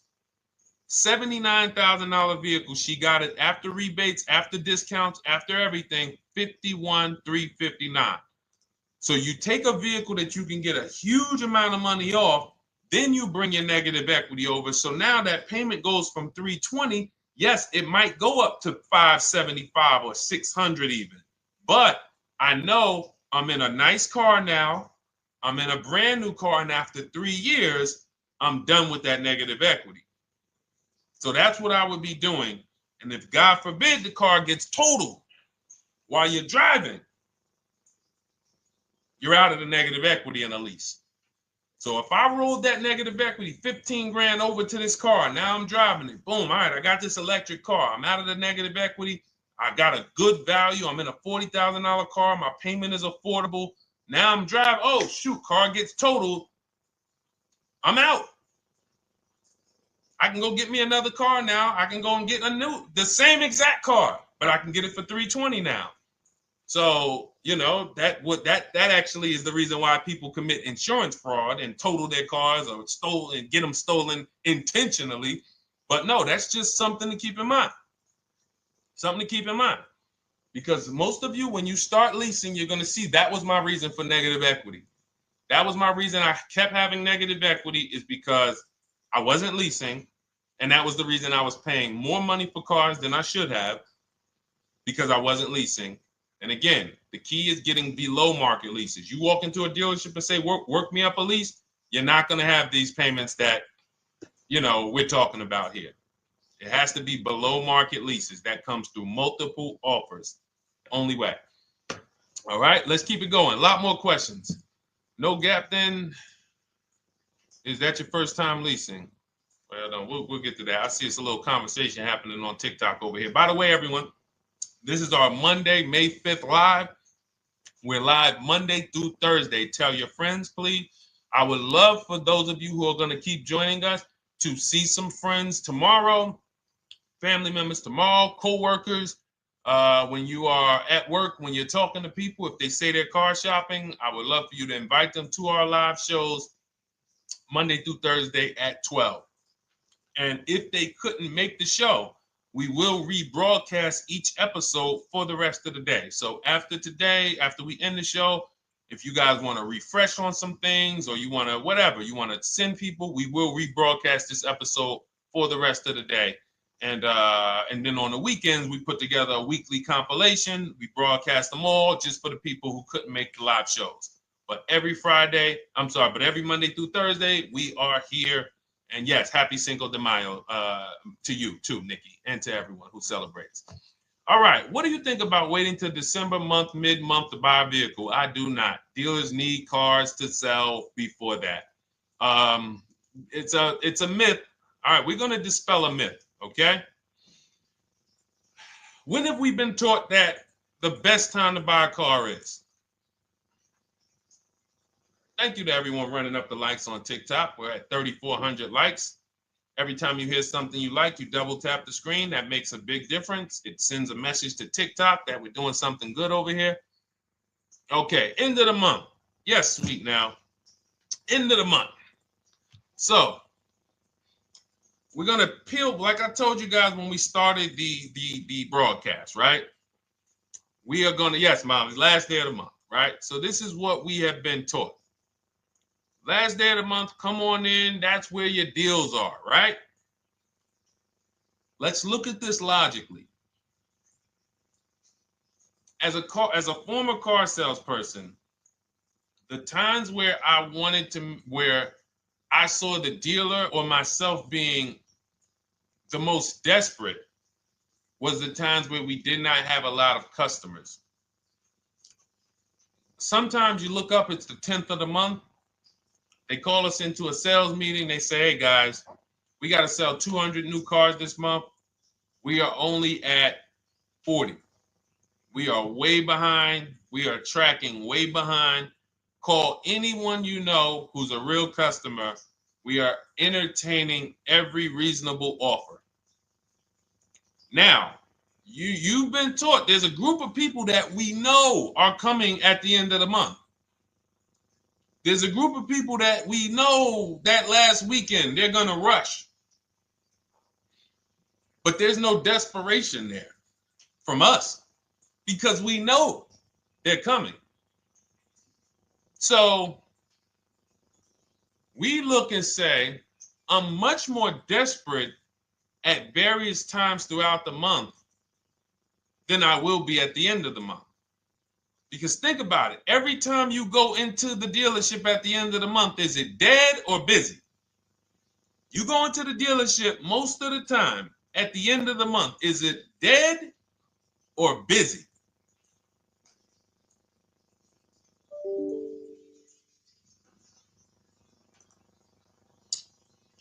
Thank you. It's a zoo. It's a zoo. Customers everywhere. That means all the car salesmen are not worried about making a deal. In fact, they're looking at you and saying, hey, Molly, thank you. Listen, I know you, look, I know the payment's $780 a month. I know you said you wanted to be at $499, but, we've been going back and forth. Can you work your way up, get closer to the $780? Because they know now we can take a shot. Because we have some other customers behind you, Molly. Did you see the people walking out? These people just walked out. They're mad. We don't have enough salesmen here. We got people waiting 40 minutes to speak with somebody. Do you think you're getting the best deal when that's the energy? Yes or no? Let's just be honest here. See, you might forget some of the lessons that we teach if you don't have our books and if you're not in our video checklist and coaching. You might forget some of the lessons, but hopefully you won't forget the stories. So you walk in the dealership at the end of the month, the place is a zoo. It's people everywhere. They're ringing bells. They got the big clown, donuts around. Hey, you want a donut? Do we think there's desperation? Thank you, Sheila. Thank you, Molly. There's no desperation here. And they don't magically wait till the end of every month to hit their numbers. Some dealers hit their numbers at the 25th of the month. Numbers are hit. We still got people coming in end of the month. So What we want to do to answer the question is we want to be positioned. What I like you to do, for those of you who are in an emergency situation, you need a car in a week, in 2 weeks, that's fine. Everything we teach can guide you. We've had people who got their cars in 3 days. Like that's not something that is let's see. This is my second go around, much easier, more relaxing experience. Calculator definitely helps. Turned in my CRV, got a 2022 Marcus, some dealers wouldn't do. Somebody, I wanted to read you somebody who got their car in like 3 days, 5 days. That's normal. Again, like I said, we're not taking you to car college here. Like you know, our step-by-step programs can get you to your cars in less than a week, 90 minutes. But you don't want all your car shopping to be emergencies, because here's where you want to be. You want to be able to say no for up to 3 months. Reason is, there's a group of people that walk into the dealerships. They're there right now. They're desperate. They're giving off desperate energy. They can't say no. They back themselves into a corner for whatever reason. If their leases are up, maybe they don't know you can get an extension. If your lease is up this month, you can call. You can get yourself an extension for 1 month. Some leases will be extended up to 3 months, up to 6 months. Those of you who have cars and you're like, Deshone, I'm shopping for a new car, but I don't need it. I just, my car still got some life to it, but, I want to look for something new. This is a position of power to be in. This is where you want to be. You want to be able to say to yourself, all right, let me look at the offers this month in May. All right, I'm going to follow up next month because the offers change. The used car market changes. The lease prices change. The dealer desperation, it changes. I'm not letting tariffs push me into doing something and making a bad deal. I'm not doing it. I'm not worried about tariffs coming, because there's going to be deals no matter what. If the prices of the new cars go up, what happens to the prices of our used cars that we're going to be selling? See, that's how we really won during COVID. Some people who've been with me since 2021, that's how we were winning. My man John Shaw, he was one of the first people. David Isaacs came in, got his BMW. Yes, the lease prices were slightly higher back then. We were still getting under 1.5. We were still getting 1.4. John got a 1.2 on a Jeep Wrangler, but we were selling our old cars for 8, 10, 12 grand more than they would be worth today. So even if the new car market goes up, we know how to maximize the prices of the cars we're getting rid of, and we're going to offset it. So we want to position ourselves to be able to say no. That is the strength. That's the leverage where we can say, you know what? All right, I'm going to follow up next month. Now we're telling the dealers right up front, hey, call me. I'm good between now and June 18th. I'm good between now and July 20th. So now what those dealers say is, okay, this is a serious customer. By the way, we have all this in templates. In my book, you fill out the template, you fill in, here's the day you can buy a car. This is your deadline. When we blast it out, these are things you can call dealers and you can tell them, hey, I'm good between now and anytime before the summer. Call me if you get a black one with the red seats and this package in it. If you want to call around, you want to do it that way, you could do that. But what you're letting them know is, call me when you want to make a deal. I can make a deal today. Let me see the numbers today. Great. All right. If sometimes you'll see that a car is a little bit out of the range we want it to be in, you might say, man, I'm looking for it to be around, 505. This thing's coming in about 550. Okay, maybe I'll check next month, see if the program gets better. You might say, all right, dealers are saying to some of you shopping for cars that maybe every dealer is not going to have it. When you reach out to the dealers, only 5, 6 dealers have it. But they say, hey, I got something coming in May. I got something coming end of May, June. Is that good for you? See, they're desperate customers. They can't say yes to that because they back themselves into a corner. But you guys now operating with a 90-day shopping cycle. If a deal comes today, I'm jumping on it. But if you got something coming next month, I'm jumping on that. Call me when you're desperate. Call me when y'all have that meeting. Hey guys, we're way behind. Listen, we need a deal. I'll take any deal right now. Hey, is that person that Sheila McCauley, you know, that last month, her number, we couldn't make that deal last month. Did she get a call yet? Hey Sheila, did you get a call yet? No, I'm still waiting. Okay, great. We can get to your number now. Perfect. Thank you. Positioned.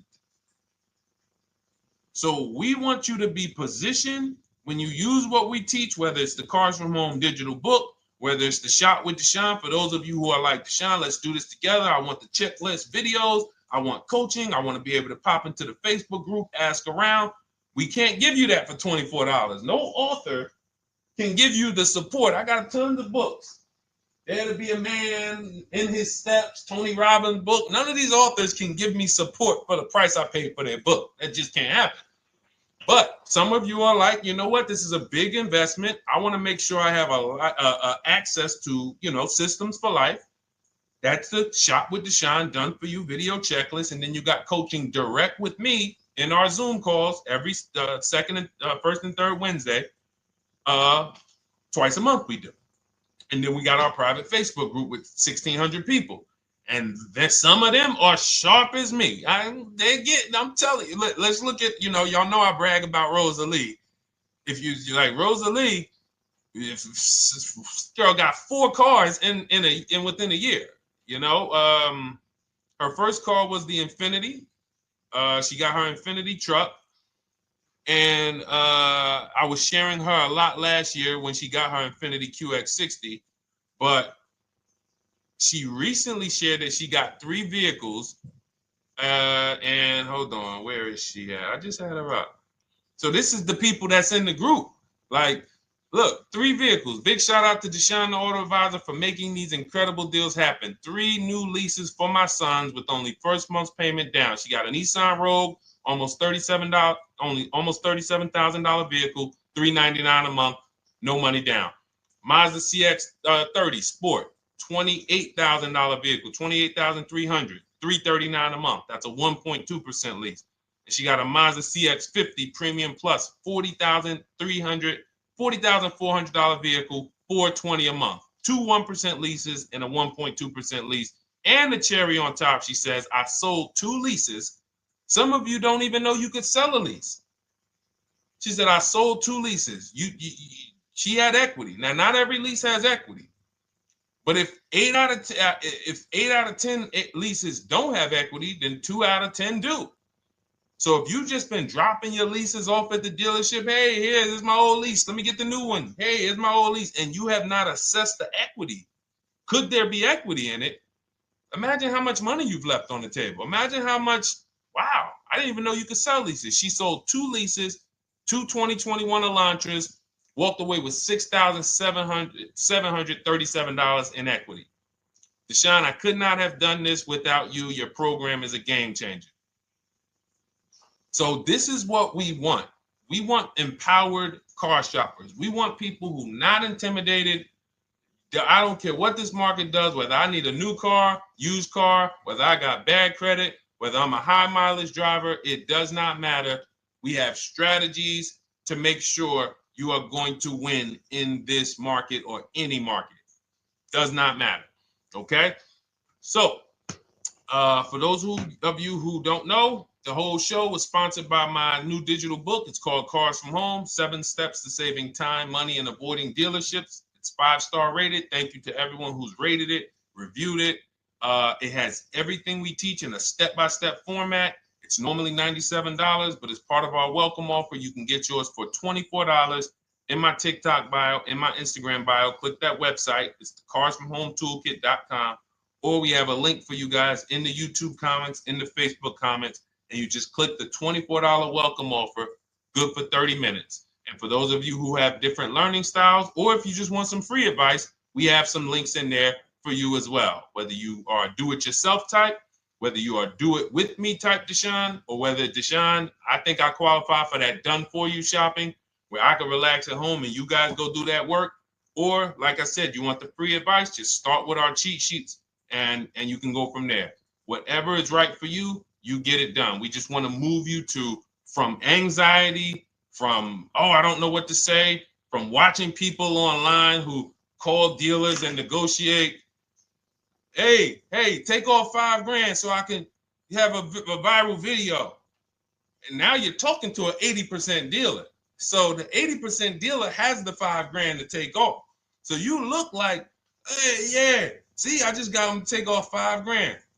We don't negotiate with dealers with fake fees.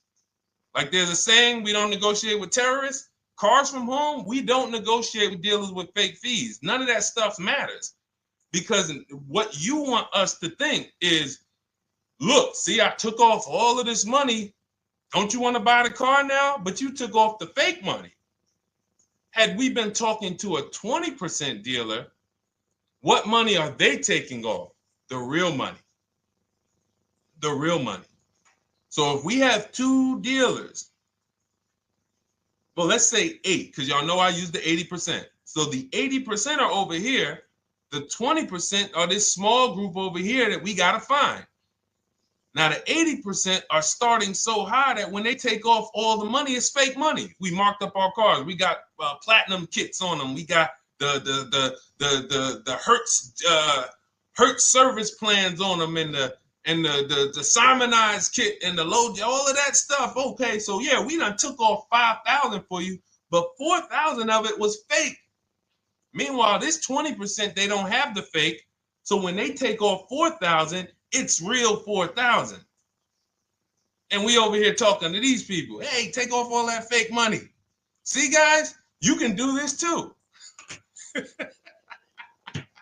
So listen, we bidding is the way to go. You cannot negotiate your way to a below market deal, but you can get bids and it will make your life easier. You'll start to enjoy your car shopping. You'll start to feel like you're empowered. You're the prize. Someone won your business. They won your loan. They won the opportunity to buy your car. You are the prize. So that's what it's about. So we are here Monday through Thursday, 12 noon. Make sure you meet us live or tell your friends and family who are shopping, hey, hop on this show. We're live on TikTok, Instagram, Facebook, and YouTube. But we will broadcast the show for the rest of the day. So those who want to catch up on some things that you may have missed, or if you just jumped on and you're like, whoa, man, I missed a lot. We'll rebroadcast this show for the rest of the day. But tomorrow we'll be back, which will be Tuesday, May 6th, 12 noon. Meet us here live. Thank you so much. Welcome to the new followers. Thank you to everyone who gave me gifts. Thank you to everyone who bought a book. Thank you for those of you who are in Shop with Deshone. I look forward to your success stories. Always a pleasure.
And welcome to our Tuesday, May 6th live. We do these live streams at 12 noon, Monday through Thursday.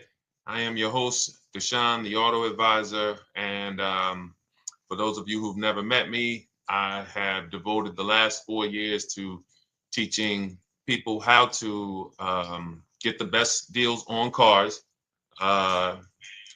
and to learn all the mistakes that the industry, the car industry, would love for you to continue making, because they make a lot of money when you make mistakes. And so what we do here is we really just do questions and answers. I will teach on various topics that I feel are widely misunderstood, like the subject of leasing. And some of you who are new here, if you've never been here before, could you type a 1 in the chat if this is your first time on a stream?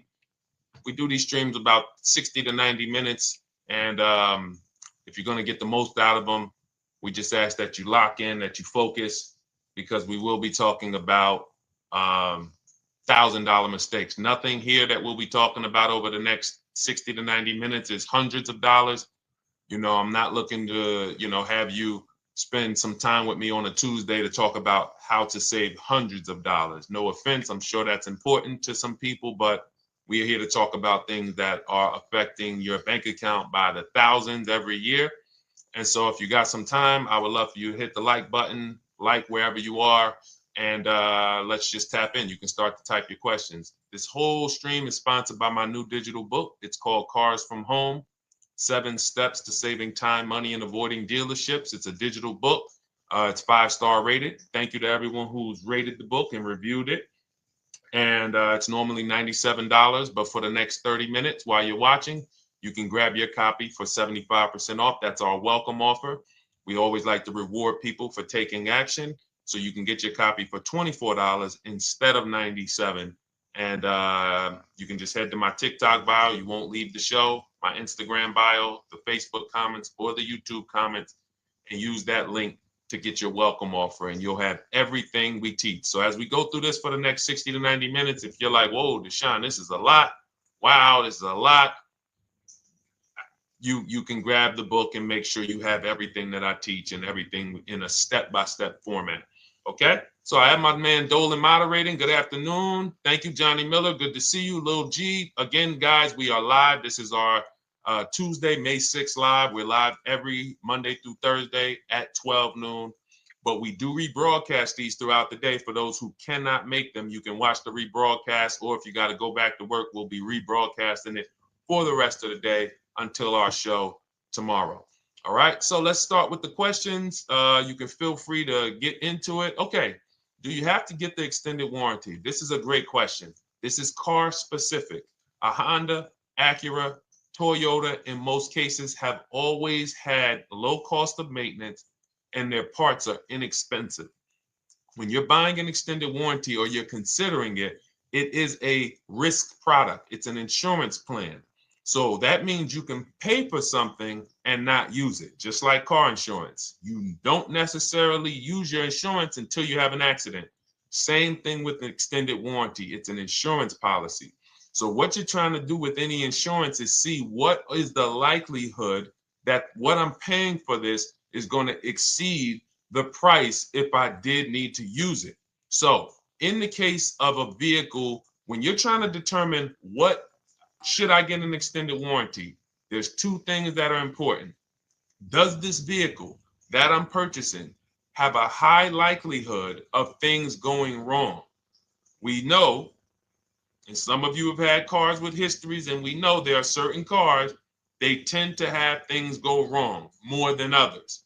And what I like to do is go right to Google and type in repair cost, because this is the second item that we are looking at. We're looking at average repair cost. So if you're buying a 2010, a 2015 Nissan Altima, 2018, Hyundai Sonata, you go right to Google, you type in 2018 Hyundai Sonata average repair cost.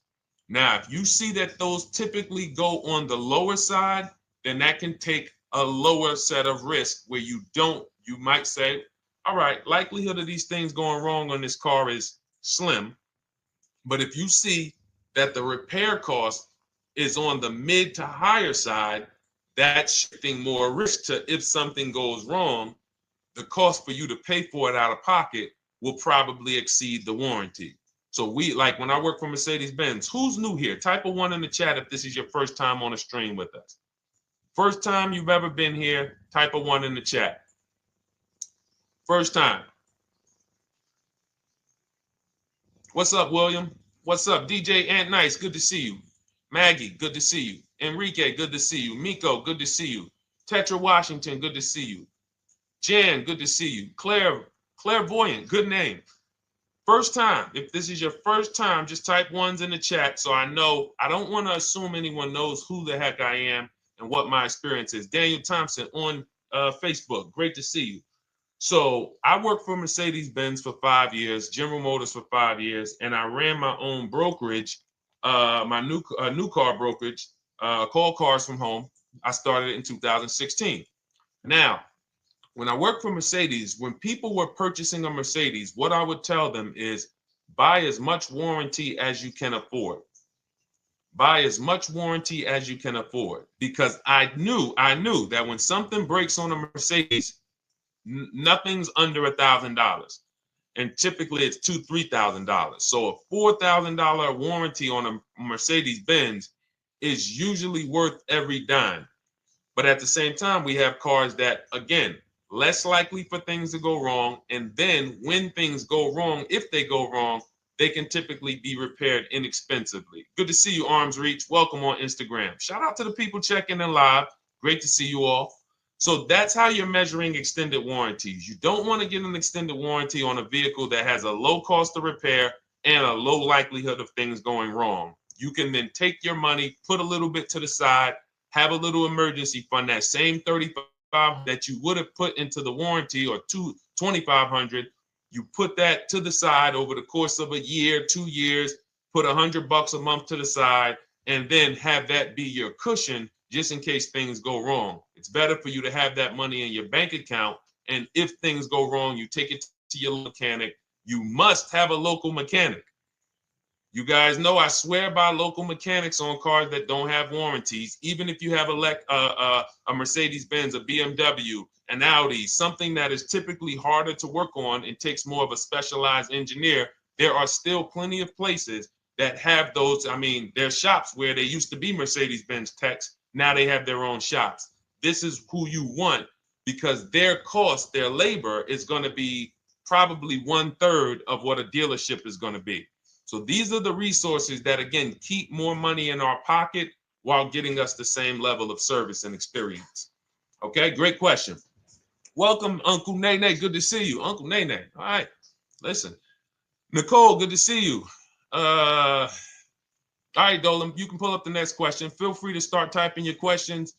And as we get more questions in, we'll try to get to all of them. You guys know we're not always able to, but we do try to get to all of them. How do I shop around for the best lease deal without affecting my credit? Well, first of all, you're talking to someone who's, just so you know, I've taught thousands of people to lease.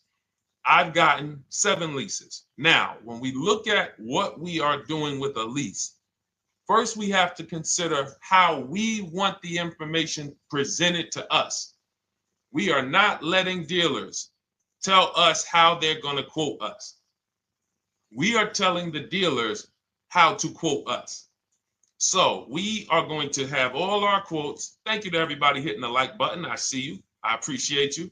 And shout out to the sharers. As I see people who share, I always like to give the shout outs to the people who share this broadcast with their friends and their family. And thank you to everyone who's giving gifts on TikTok and Instagram. Appreciate you all. So what we are doing when we're telling a dealership, you give us a quote with first month's payment only out of pocket, 12,000 miles per year, and put all the taxes and fees into the payment, assume tier 1. So we are presenting it now in my book and in my Shop with Deshone programs, my video checklist. I have all the templates. If you're going to do this yourself, you just need to remember how you're presenting this. You can call around to dealerships, because there's 2 ways to do this. Shopping from home. Cars from Home is about showing you guys, and I'm going to be showing you guys a ton of payments. And listen, I don't want you to feel bad, because some of you are going to see that you've left a lot of money on the table. Part of what I have to do here, and I've been doing it for 3-4 years now, is I have to tell you the bad news. For 3 years, I did a masterclass called Everything You're Doing Wrong Buying, Selling, and Leasing Cars. We put probably over 15,000 people through that masterclass. But those were people who were willing to hear the bad news They knew, Deshone, I got to hear the bad news to get to the good news. So as I show the difference in the prices that we get and the people who listen to me get, more than, forget about me, the people who are like you, the people who are on a live, saw a video, and then took action and learned and use our processes, the results they get compared to what you're getting. You're going to see, wow, they're saving $3, $5, $7, $10,000 more than me every single car. And so the Cars from Home system is about bidding.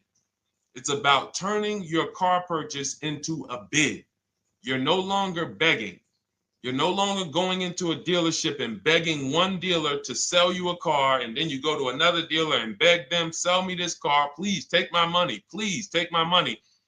Meanwhile, you're not seeing the entire market and the people who would compete to get your business and gladly give you the service that you deserve by giving them a $30 to $50 to $100,000 transaction, which is what your car purchase is.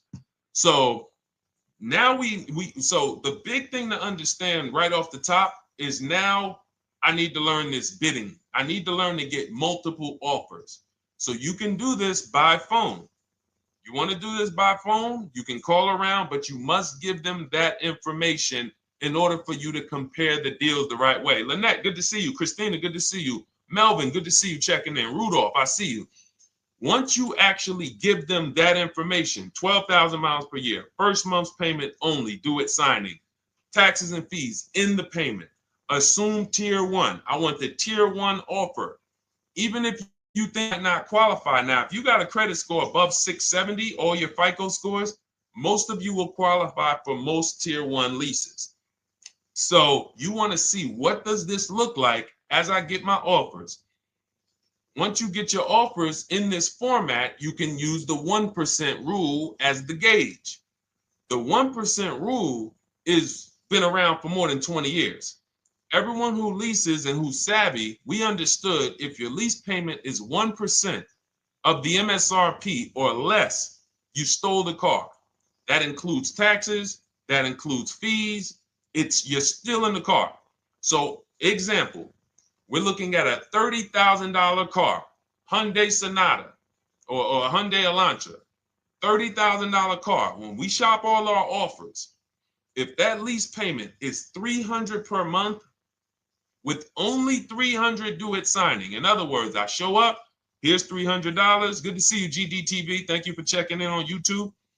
Once I give you that $300, that's my payment for the next 35 months.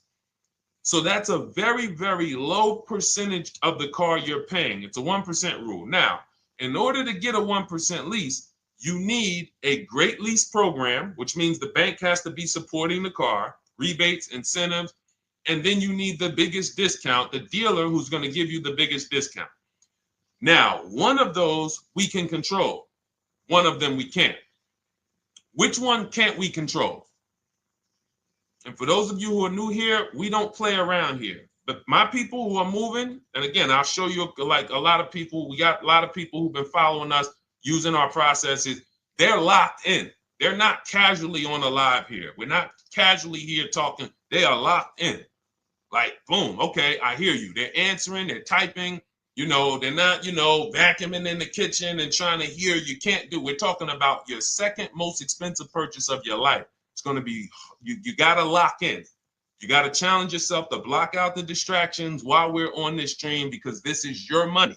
And if you don't take your money seriously, the car salesman will take your money seriously. Oh, I like that. Praise the Lord. God is good. You don't take your money seriously, the car salesman will take your money seriously. Man. So, all right, now somebody remind me the question I asked. I got so happy about that little catchphrase that I forgot who we were. So I know we were discussing, okay, we're talking about the 1% rule. So now, one of the things we can't control is the bank. We don't know what the lease payment, what the lease program is on a car. So when we shop cars, we are going to now look at multiple offers, and here's what you're going to see. Now, I'm going to show you an example of how we know or how we expose where the dealers are concerning pricing. Now, you can't see this on TikTok, but on YouTube, Instagram, Facebook, you guys can see this. I'm going to tell you guys about it. YouTube just doesn't let us do the same type of stream. But this is a particular Infiniti that we shop for. We have offers ranging, this is a $61,000 vehicle. We have offers ranging from $680 per month, which is a 1.1% lease. So a $61,000 car, $680 per month, that's 1.1%. We divide the monthly payment into the MSRP. Now, we can see here that there are some offers already from dealers that are almost $900, $889 per month. $889 per month, $873 per month. So now when we look and we say, whoa, how can we have two, like we have all these dealers have the exact same car, yet one of them is $200 per month higher than another dealer. Exactly. We call them the 80%.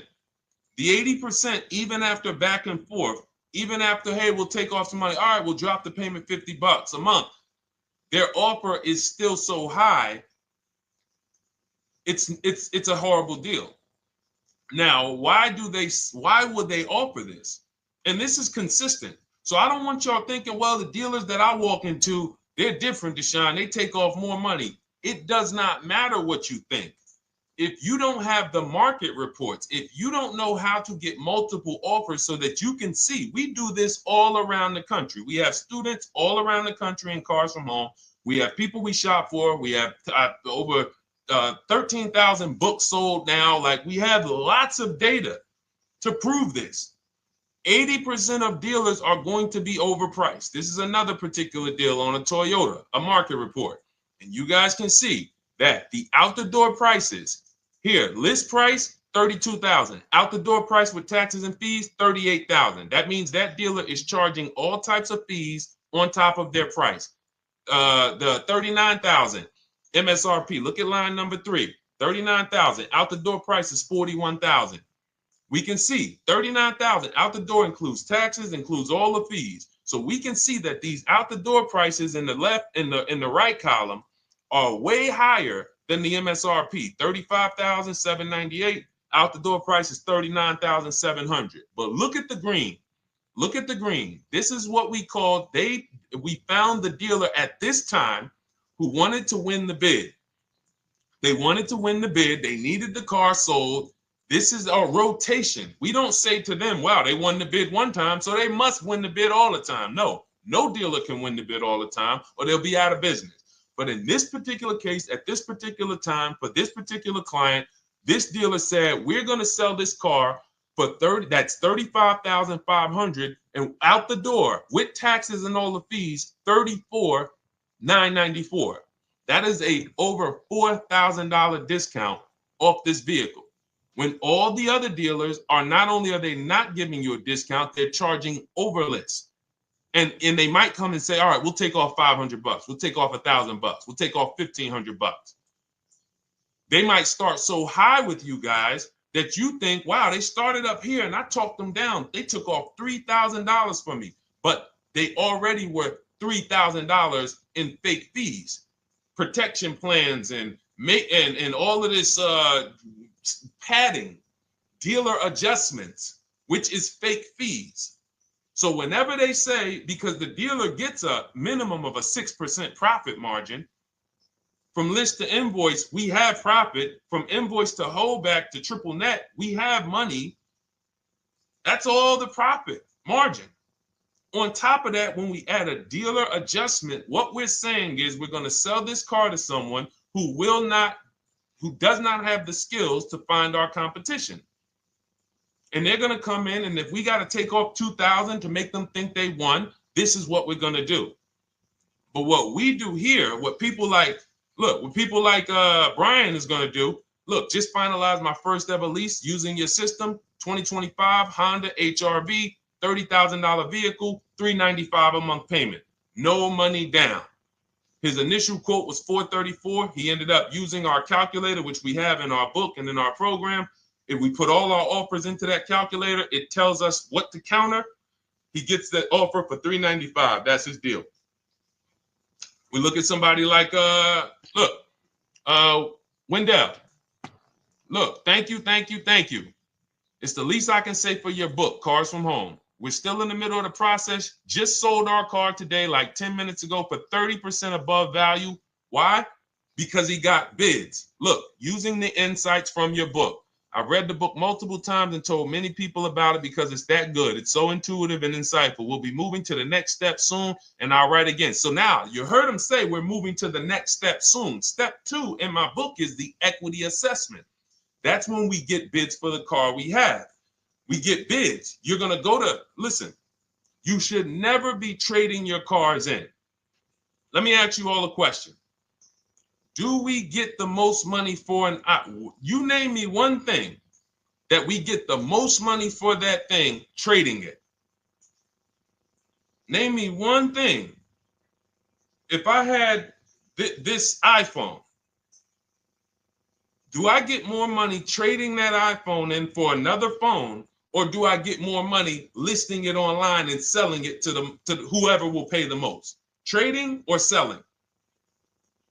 Let's go. Who's locked in? Tax advantages are very small. I understand you, Ronald, but the tax advantages, we have people that are selling their cars to cash buyers for $3 to $5 grand more than what they can get on trade. A tax value, a tax advantage for the difference is not, it's minimal. Exactly. Thank you, King Carter. You listed. So the money is in the bids and the competition. So going back to this person who asked the question, how do I get the best deal on a lease? It's going to be through multiple offers. That's my 2 favorite words. I would wear them on a shirt if I didn't wear unlearn, relearn. Because more than multiple offers, I need you to unlearn. Because the people who come with bad information from years, Deshone, this is not how my uncle taught me to buy cars. Deshone, this is not how I ever heard about getting cars. I was always taught just go in and just don't tell them about your trade and then ask to see the invoice and all of this stuff. That's what I was taught. Yeah, but you're not going to get the prices we're getting until you unlearn all of that bad information. Bidding is how we buy everything. When we go into the supermarket to get spaghetti sauce, all of those companies are bidding. They're bidding. Hey, listen, we'll sell you this for $3.99. Hey, we'll sell you this for $5.29. But we got a better product. We got quality. Look at us. Look, it's all bids. Everyone who wants to sell us something is competing, except car dealers. Y'all notice that? So the mindset that y'all got to have if y'all want to really win and save all of this money and get these huge discounts is I'm going to start purchasing and leasing cars like I buy other things. It's going to be a competition. And I promise you, your whole life is going to change. Your entire car buying experience will change forever. You will be sitting here just like my man Ken, graduated, $585 a month payment, no money down on his Nissan Murano Platinum, $50,000 vehicle. He's paying $585, no money down. $50,000 vehicle. How much would a $50,000 vehicle cost us on a loan if he purchased it? How much would a $50,000? Some of you know every $5,000 is how much per month. Let me see who's locked in. Who's locked in? Every $5,000 is how much per month on a loan. I see you, Daniel Thompson. Check in. Good to see you, Dane. Thank you for breaking it down with complete truth. Keeping eyes wide open to know what to exactly expect. There you go, Dane. Welcome. Glad to have you here. We do not play around when it comes to this. All I want you doing is winning with cars, in love with your deals every time you get a car.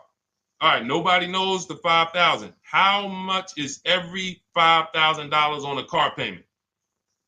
Come on, y'all. These are principles we've been teaching. Thank you, Daniel. $100. Thank you. $100. So we always want to default to a 5-year loan. I'm going to tell you why. when you default to a 5-year loan, you're in a safe position. Now, defaulting to a 5-year loan means when I look at a $20,000 car, I'm thinking $400 per month. 5-year loan, every $5,000 is $100 per month. If worst case scenario, I'm trying to get a little bit more car, then I'll go to a 6-year loan, but that's the max. I'm not going past a 6-year loan on a car. That's like going to a 40-year mortgage on a house. They're available. It's not a good idea. So when we look at these, you say to yourself, wow, a $50,000 car, that should cost him, if he did no, remember, this is a no money down deal. We're just looking at how much money we're putting in these cars. That car would cost him about $1,000 a month if he purchased it, 5-year loan, no money down. Which is why when people purchase their cars, what do they typically do? Come up with a ton of money, 10 grand, 15 grand, 20 grand, because they're going to pay into that car to try to lower that payment, because that payment. But some of us who don't have the down payment, we're financing most or all of the car. But here's the thing. I don't want you to feel bad if you're one of those people who's like, Deshone, I really don't be having those down payments of 10 grand, 15 grand, but I want to drive something quality. Exactly, I hear you. Here's the bad part about the people who are putting 15 grand down on their cars, but they're breaking the 8-year rule. This is what we call in Cars from Home and everything I teach, the most important question is how many years are you going to keep this next car? If it's not 8, then we don't purchase those cars, because here's what happens with people who go into their bank account, slap $15,000 down in a car, and don't keep the cars 8 years. And if anybody's willing to be honest, they will confirm this right here on the stream. When they go to replace that car in 3 years or 4 years, they literally have a little bit of equity. Maybe they're just breaking even. They're not getting that 15 grand back. It's gone. It's gone. Anyone who puts 10 grand down on a car and then comes back in 3 years, 4 years, all right, I had the car 4 years, 5, listen, I'm going to switch this thing up. They still have a payment. They are barely breaking even. Meanwhile, their payment was 400 or 500, almost double what it would have been if they leased a car, got a below market lease, and they drove a car, no warranty after 3 years, they're driving an inferior product. So if it sounds like I'm here to destroy people from purchasing who are not keeping their cars long-term, that is the goal. Because as long as you are buying cars that you're not keeping 8 years and you buy them, you turn around and you replace them, you are going to continue to spend way more money than people getting below market leases like Ken and like a lot of other people I'm going to show you on the stream. Lots of other people. Look, dealer American Senior Benefits Plan. He's enrolled with us under his company name. Dealer MSRP on this car was $36,300. 2025 Kia Sport X line. MSR, boom, boom, 561. Monthly payment is $400. Use the system back and forth. Got $400 a month on a 2025 $36,000 car. Once we put our taxes and fees in that would be a $700+ payment. $700 payment. He's paying $400. And y'all wonder why people are losing cars. $300 more per month to drive the same car? It's ridiculous. Imagine somebody like you, when you learn, now you're pulling up. I'm going to tell y'all one more story, and then we'll go into some more questions, because you might not remember what I'm saying. So those of you who have the book, you got this for the rest of your life. But you will remember, hopefully, a story. I'll tell you about my neighbor. So my neighbor finds out that I'm into this car business and that I educate. And he said, hey, Deshone, I was watching some of your videos and I come across this 8-year rule that you teach. And his wife had actually had a Kia Telluride. Popular vehicles, probably been one of the most popular SUVs, that the Palisade, since 2007, 2019. Super popular vehicles. People were charging $5,000 over sticker for them during the pandemic. People were paying it. We were getting them at discounts. Now, his wife totals the truck. She has an accident, totals the truck. She's fine. Truck is totaled. He was financing it. He said, Deshone, I see this 8-year rule thing, man, and I don't keep my cars 8 years. I said, okay. He said, so I'm thinking I should, like, you're saying I should be shopping for a lease on my next one. I said, exactly. I said, make sure you get multiple offers, because if you just walk in and say, hey, work me up a lease, they'll give you the same payment you had on the purchase. And then they'll tell you something ridiculous that they want you to believe, like, hey, the lease is the same price as the purchase, so you might as well just purchase it. And people believe this stuff. Now, I said, you get multiple offers, stay at home. He calls me, he says, Deshone, I got the new version of the Telluride, new. I'm paying $479 a month. He's $497, and then he said, I think he put down like $1,000, bring it down to $479. $497. He was just paying $800. Do you think anyone can tell him anything about leasing? He's pulling up in the same exact truck. In fact, the newer version. He knows he wasn't going to keep the car long term anyway. He's not going to pay it off and then keep the car and have a paid off Kia Telluride for 10 years. That's not what he does. He keeps them 3 years, 5 years, 7 years, and then he replaces them. So why is he paying $800 a month for years, no warranty, when he could be driving brand new ones for $497 a month, problem free? But as I said, some people are determined to pay more.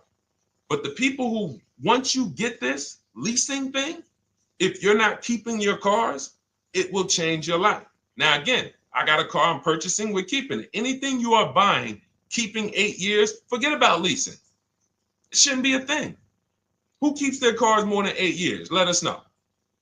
You're an 8+ year person, let us know. In fact, I don't even want to ask, who has a car right now that they've had more than 8 years? And then we'll answer. I want to get Kathy's question too. And then let's get some purchase questions. Let's get some used car questions. Let's get some bank financing questions. We do it all here. But one of the most misunderstood subjects is this leasing thing, and it is costing you guys thousands of dollars every year. And you're driving old cars with no warranties, paying high payments on them because somebody told you you should be purchasing cars. I'm here to tell you they owe you money. They owe you money. All right? So who has a car right now that they've had more than 8 years? Let us know. How many years have you had it? And by the way, for those of you who just joined, this is our Tuesday, May 6th live. We are live every Monday through Thursday at 12 noon Eastern time. So for those of you who are here catching us live, that's when we're live. We will rebroadcast this and replay this show throughout the rest of the day for those who could not catch it, or if you had to jump off, go back to work. You're like, oh, I got to go back to work. You can catch it on the replay throughout the day. But we are live Monday through Thursday at 12 noon. So welcome to the people who are here. EJ, driving a lot of miles does not matter. Let me break this down for you.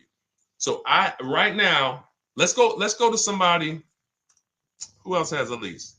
Let's look at, because who's heard with leasing you can't drive too many miles? Who's heard that, right? Type me if you've heard that. Let's go. Type me if you heard that. Come on, where's the locked in people at? I see Kathy, I see EJ, I see DJ Ant Nice, I see XP. All right, I see Mr. Slim. Welcome to the community. I see Rhonda. All right, where are the locked in people? Instagram, where we at? Locked in. All right, dang, I see you. Jamel. All right, perfect. So, Sherry, I see you. Sherry Baker on TikTok. So you've heard, oh, you can't drive a lot of miles with a lease. Let's be clear here. You choose the mileage on your lease. It's not selected for you. In fact, the only time it is selected for you is if you don't realize you choose it. That's the only time they're going to choose your mileage for you. If you go in and you do something like, hey, work me up a lease deal, they're probably going to work you up a 10,000 mile a year lease deal. And they're probably going to say, hey, you need $3,000 down, and this is going to be your payment. And next thing you know, it's a high lease, and it's just terrible. Happens all the time. We tell people how to quote us.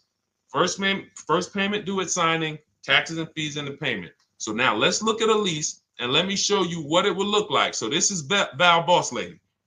She's in our Shop with Deshone program. Everything that you guys know that we're talking about here, if you're like, hey, I really, really want to go deeper, I want the step-by-step, the blueprint, that's my digital book, Cars from Home, 7 Steps to Saving Time, Money, and Avoiding Dealerships. Normally $97. You get a welcome offer. It's 30 minutes because I want to see you win, and you get 75% off for 30 minutes. If you go to my TikTok bio, Instagram bio, YouTube comments, Facebook comments, click those links, and then click that one that says $24 welcome offer. 30 minutes only, reward for taking action. You have everything we teach, the low market leases, the low market purchases, used cars, bank bidding war, making banks and credit unions bid, all of that, $24. You can, somebody emailed me yesterday, said, I'm $15,000 up with what I've learned from you already. And so if you can get it for $24, you can save tons of money for the rest of your life on a $24 investment. In this case, Val's in our, she's more of a wants to do it with me type. Videos, checklist, she doesn't want to read. That's our Shop with Deshone, do it with me program. I coach people. And so she gets a deal on this particular car. Same information, by the way. Not better information here than the book. It's just different learning styles. So she gets a $51,000 electric vehicle, 2025, beautiful vehicle. She's paying 1.16. So her payment on this car, on this $51,000 car, let's continue to make sure we understand the price of these cars. $51,000 car, her payment is $591. No money down. Now, some of you might say, wow, if I got $591, I'd probably put like $3,000 down, bring it down to $499. You could do that. That's how we can do that because she already got an incredible deal. Then we're just determining how we want to structure our payment. And thank you for everybody sending me gifts. I appreciate you. Thank you for all the badges. I don't take it for granted. And thank you for everyone who's hit the like button. Those of you who are double tapping the screen. Every time you hit something on TikTok, you like it, you double tap the screen, you keep running those likes up. We appreciate you. It does matter. It helps spread the word. So let's say Val wanted, she's a high mileage driver like EJ. Let's say, EJ, how many miles per year do you drive? 20,000, 25,000? Let us know. I'm gonna show you why. In my book, I have 2 strategies for high mileage drivers. I'll tell it to you guys right now. How many miles a year do you drive, EJ? 25,000, 20,000? Those are both high. Let us know. Or if anybody, else, because, anybody else who's a high mileage driver, let us know. How many miles? 26. All right. Thank you, EJ. So let's just round that to 25 for now. Let's just round that to 25. So let's say instead of her $591 payment for a $51,000 car, now you could shop for a $30,000 car and you can have a 1% payment. If it was, a similar deal, you'd be paying $300 a month. In her case, she has a $51,000 car. She probably wanted a nice SUV that looks beautiful, that some other people are paying $1,000 a month for. She's paying $591. But if she wanted to bump it up to 15,000 miles a year, she'd be paying another $30 more per month. She'd be paying $620. Now, if she wanted to bump it up to 20,000 miles per year, she'd be paying probably another $80-90 per month. So she'd probably be paying $700 to drive 20,000 miles per year. Now, let me tell you guys, because some of you guys who are like, yo, man, those payments are high. We're talking about $50,000 cars here. So if you were shopping for a $30,000 car or $35,000 car, naturally, if we took the same exact numbers, let's take a $35,000 car, 1.16 lease. That's a 406 payment, probably $399. So now, in order to go, and let's say you're a high mileage driver, just like EJ, you want to add another 15,000 miles to your lease. You're probably going from 400 to 550 or 575. But you have all the mileage you need. And here's the beautiful thing about that. If I'm paying $175 more per month, but I get all the mileage I want, and when I drop this thing off, I get a new one, I don't have to worry about negative equity, and I put no money down. That is way better than what most people are doing out here, what everyone's doing. Because I'm gonna tell you what most high mileage drivers do who don't put money down. They will go in, buy a car, take a super long loan, 6 years, 7 years, just so they could afford the payment. Now, here's what happens. They drive the car, they put 25,000 miles a year on it. They come back in 3 years or 4 years, and they say, wow, I got 100,000 miles on this thing already. Let me go and swap out the car. What situation are they in at that point, guys? You put 100, you got a 6-year loan, average loan. You drove 25,000 miles per year. You put 100,000 miles on the car in 4 years. You come back, you still have 2 years of payments left. 15 grand negative equity. I used to see it all the time. Thank you, I am rich. Locked in on Instagram. I see you. Locked in. See it all the time.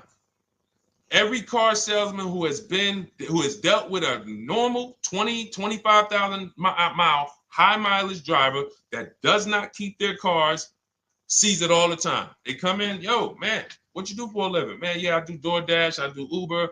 Oh man, I work in sales. You know, I'm on the road a lot. You know, I'm here. You know, all right, I want to replace this thing. I got like 110,000 on it. Okay, you still got a loan on it? Yeah. All right, we already know you got negative equity. Then we appraise the car. All right, the car's worth like 7,000. How much you owe? Man, you owe 19,000. All right, well, what can I do? Can you get me into something? Roll that loss all the way over. On top of that, you finance the car, so your payment is high.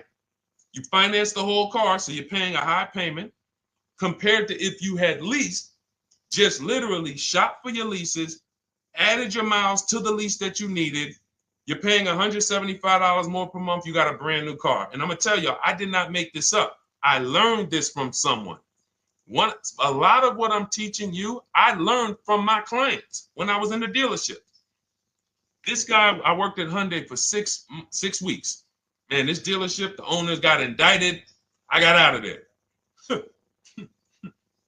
Way before the owner got indicted. It just had straight up highway vibes, like the worst you could ever imagine. As I was in there for 6 weeks, I was a manager. I enjoyed being a manager. We did a lot of deals in my department in 6 weeks. But I said, I am out of this place. Anyway. But I learned something very valuable there. We had a client a customer was returning his lease on his Hyundai Sonata. Guy comes and I'm grounding the lease. I'm doing the paperwork for him. He has 72,000 miles on the car. 72,000 miles. I said, how the heck? I said, you lease this? He said, yeah, I always lease. That's all I do. He said, I used to buy my cars every single time I came. I had to put large down payments, 10 grand, and then I'm still having negative equity when I come to trade it in. I'm having high payments. It's ridiculous. I looked at his payment, and let's say the average payment for a good deal on a Sonata at that time was $300, $325, whatever it was. He was only paying like $550. He was only paying like $150, $175 more per month. He had a 25,000 mile a year lease. And that's what he did. I drive these cars. I'm on the road. Boom, boom, boom. I change my tires. I do my maintenance. 3 years. It's a fixed cost. There's no variable cost. I don't have any surprises. I'm not getting hit with a negative equity bill that I got to transfer, which means when I transfer my negative equity, I get less car on the next transaction. Because if I got to bring over 15 grand of negative equity, that's probably 300 a month that I'm paying for my old car when I get my new car. So if my new car was 400 a month, but my negative equity is another 300 a month, I'm getting less car for my money because now I got to take all those losses and bring them over to my new car. This is high mileage drivers and people who don't understand leasing. That's why you're losing so much money. And when you just flip the switch and realize Deshone is not talking to me emotionally, I am not talking to you about never do this, never do this, like these other people who say this, do this. This is how you buy a car. They never talk numbers. Y'all notice that? You notice that, right? You never hear them talk numbers. It's always never do this, always do this. This is the worst way to do this. This is the most expensive way to do this. This costs you the most money. They never talk numbers, though. That's why everything I do is to show you the numbers. Thousands of transactions since 2006 in the car business, helping people the last 4 years all around the country. This is the numbers that they might not understand. So if you're not keeping your car 8 years, it does not matter if you drive 20,000 miles a year, 25,000. You should be looking at a high mileage lease. Or my second strategy for high mileage drivers is this, because some of you want a nice car. This is for my people who you're like, man, Deshone, I'm on the road. I got my car that I do my work in. I kind of, slep it around. I don't really want to lease something and then put, that wear on it. I got stuff. I'm throwing bags in the back, whatever it may be. There's a strategy we created called 2 cars, 1 payment. And what will happen is your first car will be a purchase. And if you have an existing car, you're going to keep that. So let's say you have a car now, you're driving a lot of miles, you're doing your 25,000 miles a year. You pay that car off. You keep that car, and then you go and you lease you something nice, regular mileage. So you might get a 12,000 mile a year lease, and then you drive 12,000 in your mileage car, 12,000 on your nice car. Because some people are like, I want a car that I could, when I need to go somewhere nice, this is what I want to drive. When I'm with my family, this is what I want to drive. But when I go to work 5 days a week, I'm going to drive my mileage car, 3 or 4 of those days, and then I'll take the lease maybe 1 of those days, and I'm splitting the mileage. You still have 1 payment. It's low. And then every couple years, you replace the mileage car or you replace the lease car, and depending on when the lease is up. But you want to keep that, and that mileage car should be something that will last. Ideally, something that you can get 200, 300,000 miles a year out of that car. Because that's what that car is there for. Man, I'm hopping in this thing, man. Oh, transmission went out at 170,000 miles. Go get you a rebuilt transmission. Boom, boom, drop it in there for $2 grand. Get another 80,000 miles out of that car, but you still got your lease car, and you're just splitting the mileage. Both of those are short-term strategies for high mileage drivers. That is not for long-term people. If you're a long-term person, I keep my cars 8+ years. Forget about leasing. You should just be finding the best deal, below market purchase, keep the car, something you can keep for 8+ years. You can put 30,000 miles a year on a car 8 years in a row. If you get the right car, and in 8 years, you got 240,000 miles, and then you replace it. Forget about leasing. This is only for you guys not keeping your cars 8 years. You're getting killed on depreciation. You're paying tons of money. This is you are the people who should be leasing. Okay? So everything we're talking about this is the Cars from Home system. We teach this. I'm not freestyling this. This is in my book, digital book, Cars from Home, 7 Steps to Saving Time, Money, and Avoiding Dealerships. We have two strategies for high mileage short-term drivers, 1 strategy for high mileage long-term drivers. And so if you want your copy, you can get it for 75% off. That's our welcome offer to you. As a 30 minutes. Welcome. Thanks for being here. I want to reward you. If you want everything we teach in a step-by-step way, go grab your digital copy. It's in my TikTok bio. It's in my Instagram bio. Click those links. We also got a link in the YouTube comments and the Facebook comments. Grab your copy and make sure as soon as you purchase, screenshot the thank you page. You're going to see thank you for your purchase. screenshot this page because it has my support team's email on there. And then there's a link for you to open the book right there. You can save it right to your computer or right to your phone.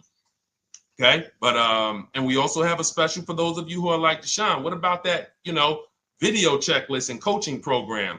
That's lifetime access to my video checklist. You're like, maybe Deshone, I don't really read. I like step-by-step videos. And also, I want to be in your Facebook group. We have 1,600 people before you that are in that group. 2,300 people that are shopping with us that have a lifetime access to our video checklist.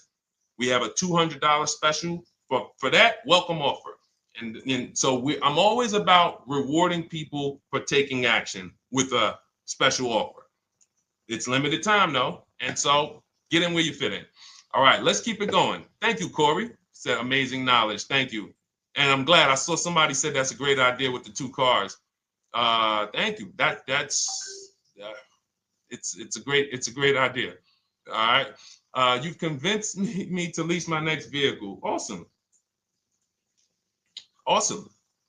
Does your service shop for lease terms on the car? Absolutely. If you qualify for done for you, that means you just want to relax. That means we only shop for new cars and leases for people, new purchases and leases. And you have to have a FICO score over 670. But yes, here is a market report that we prepared for a client. Let me put on Do Not Disturb. Here's a market report we prepared for a client. Okay, so I showed you that that's an affinity. We didn't even finish that. We had just started for this client. But this is, do I have one here? No. Do I have a lease market report here? Yeah, right here. So that's an example of what a Kia, this is a particular Kia lease where their best offer was a 1.27 offer. Now, here's how you know you found the bottom of the market. And again, whether you're using the book or whether you're calling around, again, you can call around to do this. The key is not going into dealerships. You cannot do this going in.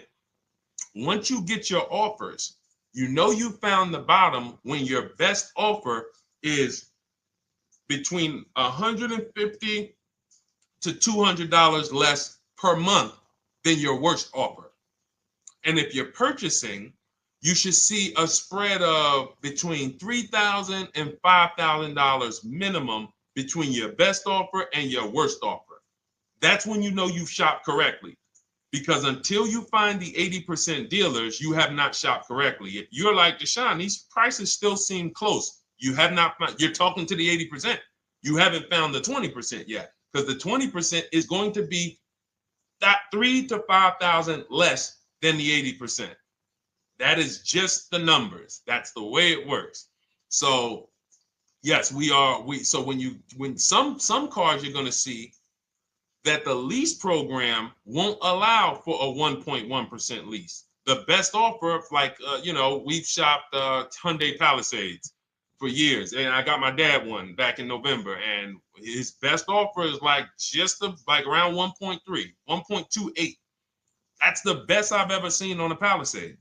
I've never seen a 1.1 on a Palisade. I've had people in our Charles. Some of you know I posted pictures of him when he got his Palisade last year.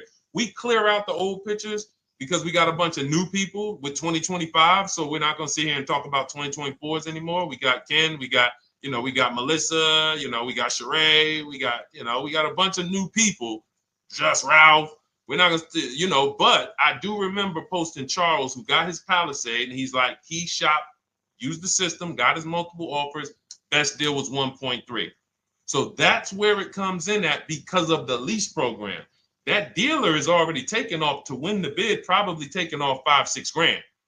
But if they don't have more rebates and more incentives and a better, then it's not going to lead to a 1% lease. So the 1% leases come from major incentives.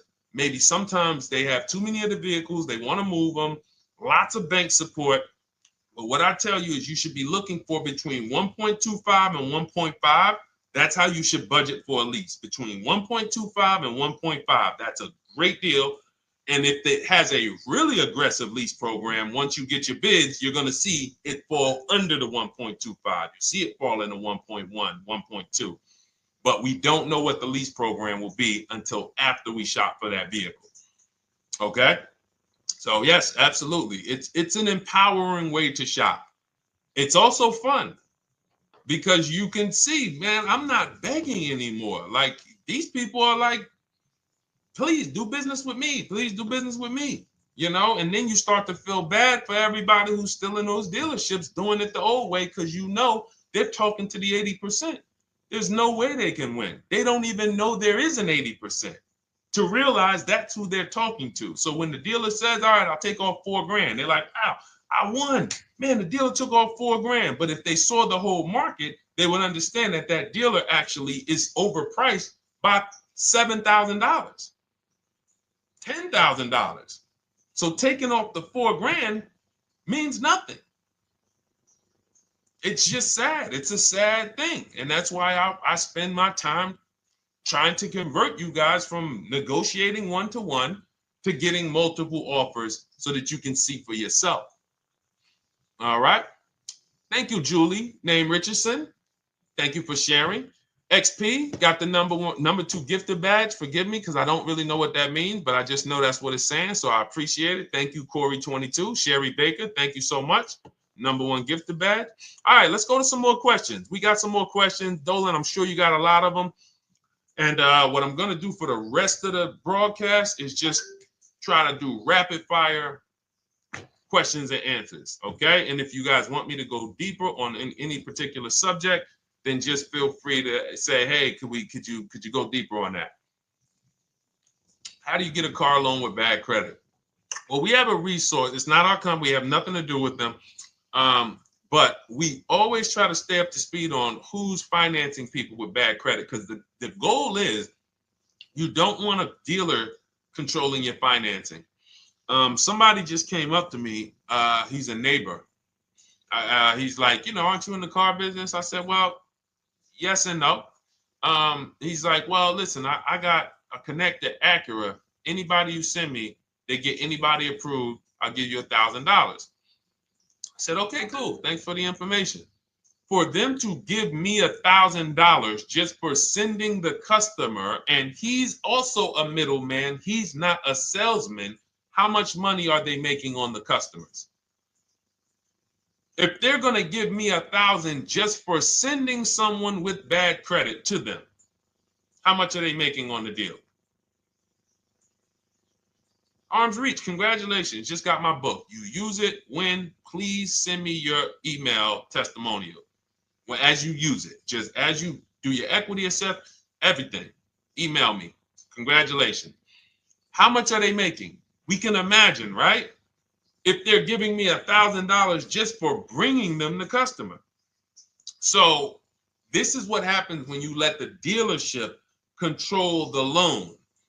Because why do we separate? All right, I'm going to break something down I call the 3 pillars of great car deals. Three pillars. You can't get a great car deal without maximizing each pillar. And some of y'all that have been with us for 3 years, y'all already know the 3 pillars. First, who you buy your car from. Second, who you get your loan from. Third, who you sell your old car to. That's 3 separate transactions.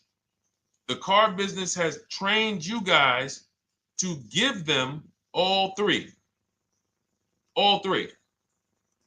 The car business has trained you guys to give them 3 transactions. Anytime you purchase the car, who's done this? Be honest. Purchased the car from a dealership, sold them your old car, in which case you call it a trade, and they got you your loan. Who's done this?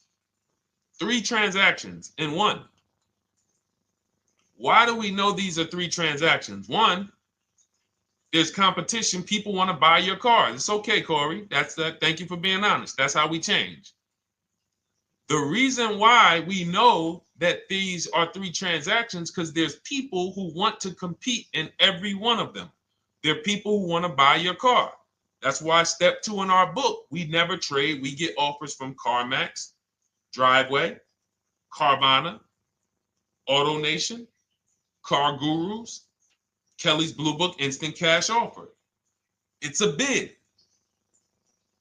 We just had someone sell their lease. Miss Hickman, she sold her lease, made $4,700 selling her lease. CarMax won the bid.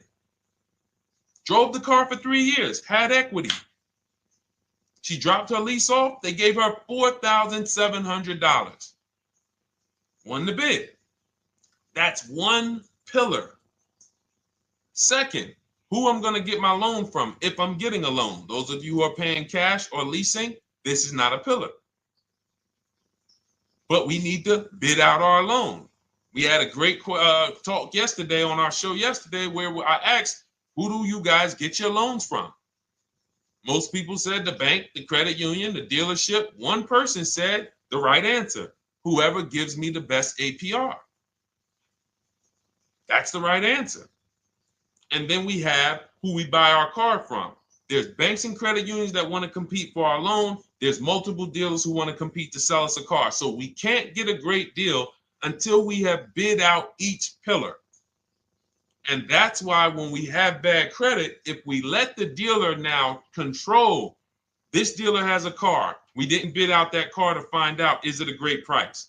Now they're also giving me the loan and they're charging me 25%. We didn't bid that out to see, is that the best loan I could get, even with my bad credit?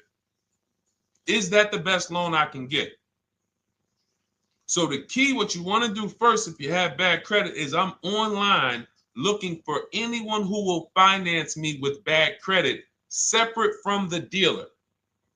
I'm not going to Carvana.com and saying, hey, you can get a car with us you can get a loan with us as long as you buy a car from us. You're mixing the transactions. You're taking away my ability to get bids. I'm finding someone you should check out. There's a resource. Oh my goodness, what's the name of the company? It's in my book, but I want to give it to you. Goodness, it's slipping my mind right now. Send me an email or a DM, because here's the thing. If you use just that part and get the loan funded, but you don't know how to bid out everything else and structure your transactions, and are you keeping the car 8 years? Because if you're not keeping the car 8 years and you're like, Deshone, I hear you talking about leasing. I'm not keeping my car 8 years, but my credit's not good. The only purpose, if you telling me that I could be driving brand new cars for cents on the dollar, but I don't qualify right now, this car that I'm going to get is to set me up. So I'm not going to get a $30,000 car. I'm going to get me a $12,000 car, $10,000 car, the cheapest car I can get a loan on, so I can establish a payment history. And once I establish a 2-year payment history, yeah, I'm going to drive a car less than what I could drive. I got the money. I could afford more than this. But you're not setting yourself up for the right transaction. You should be setting yourself up and saying, all right, I'm going to sacrifice with this car, drive something that I know this is not my ideal car, but I'm going to build 2 years of payment history. So when I go and I swap into my lease in 2 years, I'm out with a brand new car. I'm paying cents on the dollar, and I won. But it was a plan. It was a long-term plan. This is the second most expensive purchase of your life. You can win every single time, or you can lose and set yourself and your family back 5 to 10 grand each car or more. Every time you get a car, it's 5 to 10 grand more you're coming out of your family's bank account than what could have. Then you got the car breaking down. Now you got tow trucks, all because you don't have an actual plan you're rolling out. And that's what I see a lot of people do with bad credit. Oh man, I got bad credit. I'm just going to go and get me something. I could afford $600 a month. And they go and buy the most expensive car. But because 25% interest is on the loan, they're not getting the most car for their money. Now, 3 years down the road, they're going to pay the high payment, still have negative equity because the interest is so high. And then they go and swap and do it again. And because the payment's so high and the car is older, because they want something fancy, but they really can't get that because, again, the interest is high. That's eating into their budget. Now they're going 3 years down the road. They missed 3 payments. They were late 3 times, so they're no closer to leasing. Credit's still bad. This is disaster. So if you're a long-term person, I break it down for you guys into two groups of people: long-term, short-term. Long-term high mileage driver, short-term high mileage driver, different plan. Long-term bad credit person, short-term bad credit person, different plan. If I'm a long-term person with bad credit, here's what I'm doing: finding the absolute best car I could find, getting bids, either new cars or used cars. We got the strategies for both. You can use the marketplaces, cars.com, Car Auto Trader. We got a whole strategy for how we find used cars, but you find that car, you pay your loan of 20%, 19%, 18%, if that's the best you can get. Because here's what you're going to do. In 2 years, you're not swapping into a lease. In 2 years, you've established a payment history, you fixed your credit, and now what are we going to do? You got a quality car. You're not thinking about trading it. You're not thinking about replacing it. You're like, man, this is my car. It's a great car. I'm just paying daggone 20% interest. What do I do now after 2 years? Now that my credit is good because I got a quality car, dependable car, I'm focused on fixing my credit over 2 years. What am I going to do after 2 years? Anybody?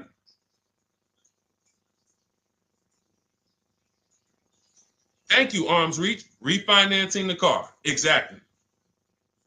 Exactly. So that's the bad credit long-term strategy. Great car, dependable car, car's not going to break. This car is going to last me 10 years. Right now, when I bought it, 20% interest rate. That was where my credit was. But I worked on my credit. Boom. I'm a 690 now. I'm a 720 now. I'm refinancing that into a short-term, into a shorter-term loan, and I won. Pay this thing off, and I'm going to keep it. Nothing to talk about leasing. Leasing only comes into play where the 8-year rule is concerned. I'm not keeping this next car 8 years. I should be setting myself up to lease, or I should be leasing. That's how I'm going to save the most money, keep the most money in my bank account, have the best car. Not even close. Not even close. All the wins for the purchasers are after 8 years. People who are like, man, Deshone, I got a car, man. I had this thing 12 years, man. It's been paid off for 6 years. I ain't had a payment. I love it. Long-term purchaser. You won. You won. Who's in that situation? Who has a car outside that they've had for more than a decade? Paid off. You can give it to your son. You can give it to your daughter. It's an extra car. That's purchasing. That's the wins. That's what we call the reward stage of purchasing. But you got to get there. All right. All right, let's go. A lot more questions. We got probably another 20 minutes we'll stay on, so let's keep it moving. But again, Lend Buzz, that's the company. Lend, Lendbuzz. They started, I started seeing them about 18 months, 2 years ago, and they were loaning to people with, international students, people who didn't have credit. You want to try to find a place that will fund you independent of the dealership. That is what your goal is at all times. Independent of the dealership. Here, you qualify based on your income and your credit. You qualify for $18,000. Go find a car now. That is what you want. You don't want people mixing the bank loan with the car and two pillars that they are controlling. We're controlling the price of this car. We're controlling your interest rate. We don't want that. Yep, exactly, Cindy. For those who just joined, this is our Tuesday, May 6th live. We do these lives Monday through Thursday at 12 noon, so you can tell your friends, family. We wanted to now come up with a constant and consistent time where I can meet with you guys. If you don't have, if you can't stay the whole broadcast, we will replay these throughout the day because sometimes people got to jet back to work. They're watching us on the lunch break. You can catch up on the whole rest of the show throughout the day, all the way up until tomorrow, and then over the weekend, we'll play a whole compilation of all the shows for people who really want to dig in and hear all the questions that we answered throughout the week on, Monday through Thursday. But if you want to join us live, set your calendar, set an alarm, meet us on any channel. We're on TikTok, Instagram, Facebook, and YouTube on the Deshone the Auto Advisor channels, 12 noon, Monday through Thursday. All right. Let's go. Next question, Dolan. All right. What are your thoughts on purchasing used versus new? It's a great question, Kathy. For me, it's a matter of budget and values. It's only a matter of values if you can afford both. So if you can get everything you want in a new car for your budget, everything you want, everything that you need, and you can afford it in a new car, you have the option to choose both. So it becomes a matter of values. In my book, I teach, are you a person who's like, I want to reward myself. I only get a new car every decade. I'm going to keep this thing 10 years. I want the latest and greatest. Therefore, I'm going to shop and get the best offer, get me a below market purchase. Because y'all notice I always put in a caveat of a below market purchase, below market lease. That's all we're talking about here with Cars from Home. That's all we're talking about. You need to, every purchase you make or lease you get, you want it to be a below market lease or purchase.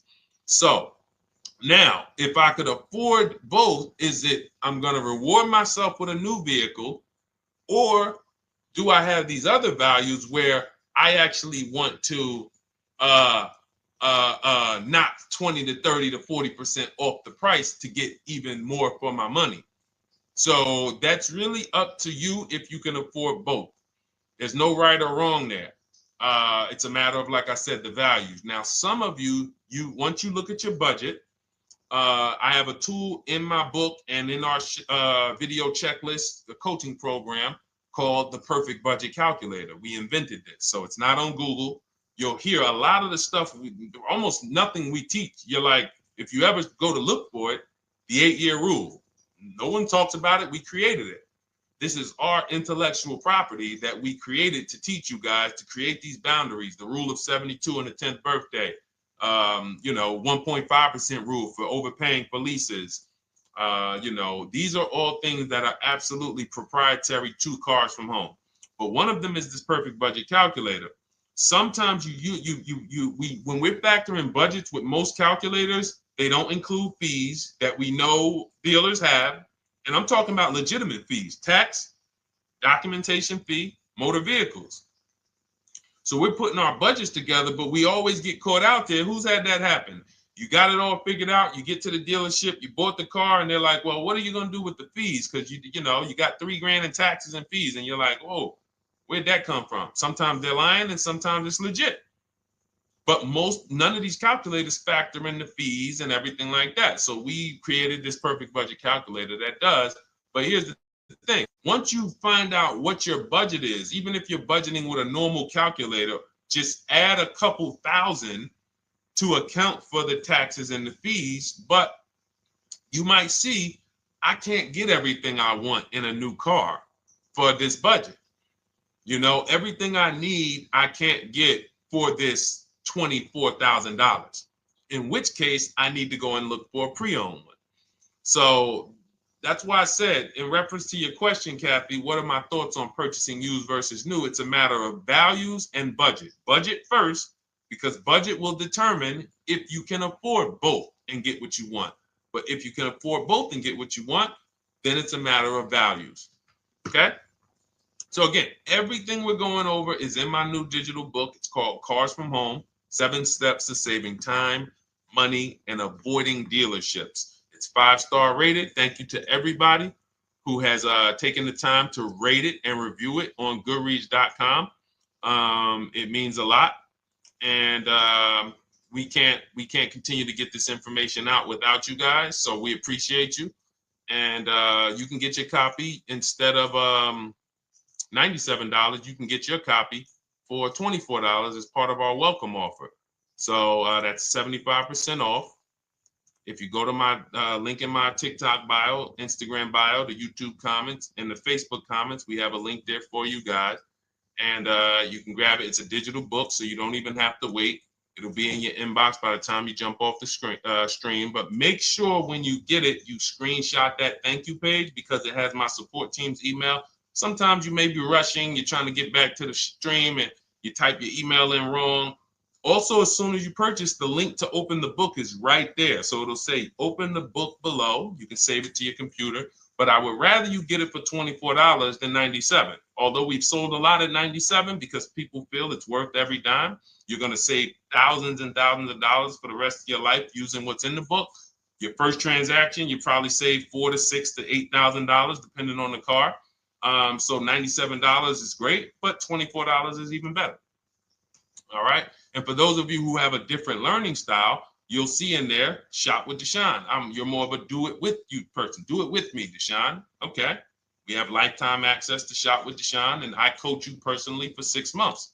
So we jump on Zoom calls twice a month. And some of you who may qualify for done for you, just do it for me. If you qualify for that, we have a welcome special for that too of $300 off. So get in where you fit. And those of you who are new or you're like, Deshone, I like what you're talking about, but I still don't trust you. You can start with our free cheat sheets. So just start somewhere so that you can start to reinvent how you're car shopping. Magley, how are you? Oh man, of course I remember you. Following for years. You actually were following me from the time God blew me up on TikTok. That was 2021. So I absolutely remember you and I appreciate you. And yes, it's so good to see you. Absolutely. Absolutely good to see you. All right, Dolan, we got a couple more questions. We got time for a couple more. Let's try to go as fast as possible. The discount for the book is not working. It says time ran out. It's 30 minutes. I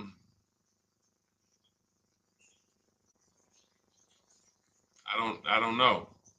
I don't know. Y'all help me out. I don't know what to do with that. I'm sorry.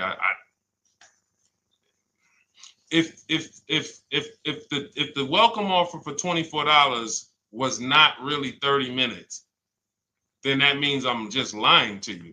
You know what I mean? I'm just like, oh yeah, it's 30 minutes, but come back in 2 hours and it'll still be, you know what I mean? It's, start with the cheat sheets. You know what I'm saying? Like start with the cheat sheets. Get yourself your free cheat sheets, and start there. And when you feel better about working with us in some capacity, you go to the next step. Start with the free cheat sheets. All right, let's go, Dolan. So I'm a new driver. Should I be looking to be an 8-year person or a lease person? Well, I'll tell you this. I got 3 young adults. 2 my daughter, my daughter who's 18, my niece who's 20, and then a young man that I, basically like a son to me who's in the Navy and he's 21. Well, he'll be 21 this year. So he's 20.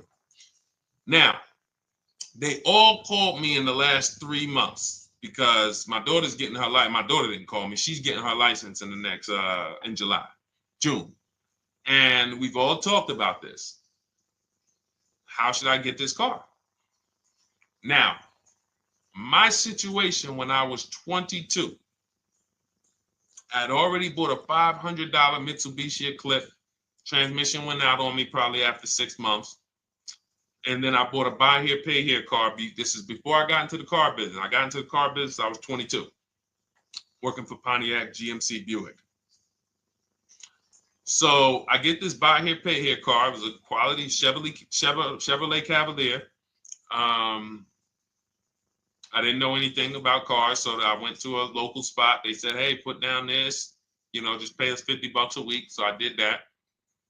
But 22, I had my daughter, and my boss says to me, hey, why don't you lease something? And I was already selling cars, but I just didn't think, could I even, qualify for a lease? I don't even know what I was selling them, but I'm just literally doing what most salesmen do. All right, he wants to lease. All right, what's the payment? Yeah, tell him it's this. All right, perfect. They said it's that. Oh, that's a little too high. All right, they said it's a little too high. All right, so that's what I was doing. I didn't really understand anything. That's most car salesmen.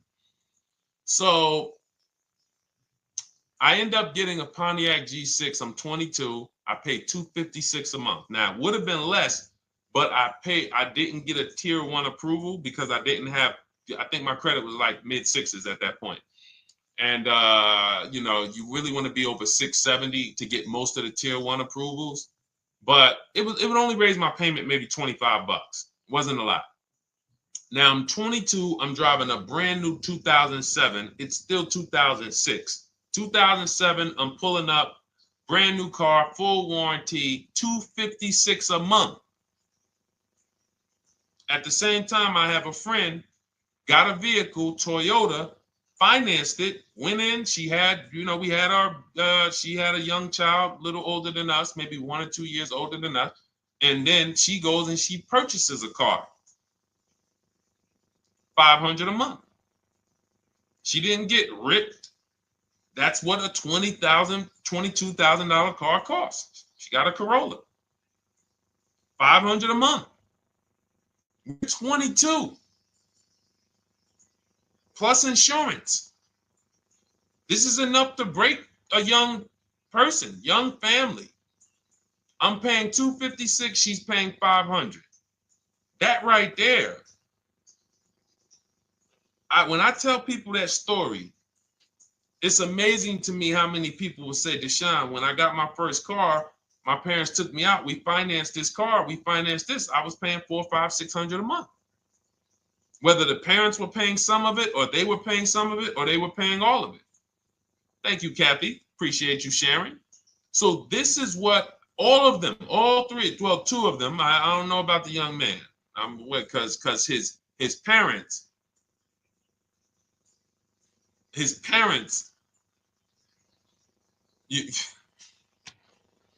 I'm not going to override your parents. And if your parents tell you that they think you should buy a used car or buy a good, then okay.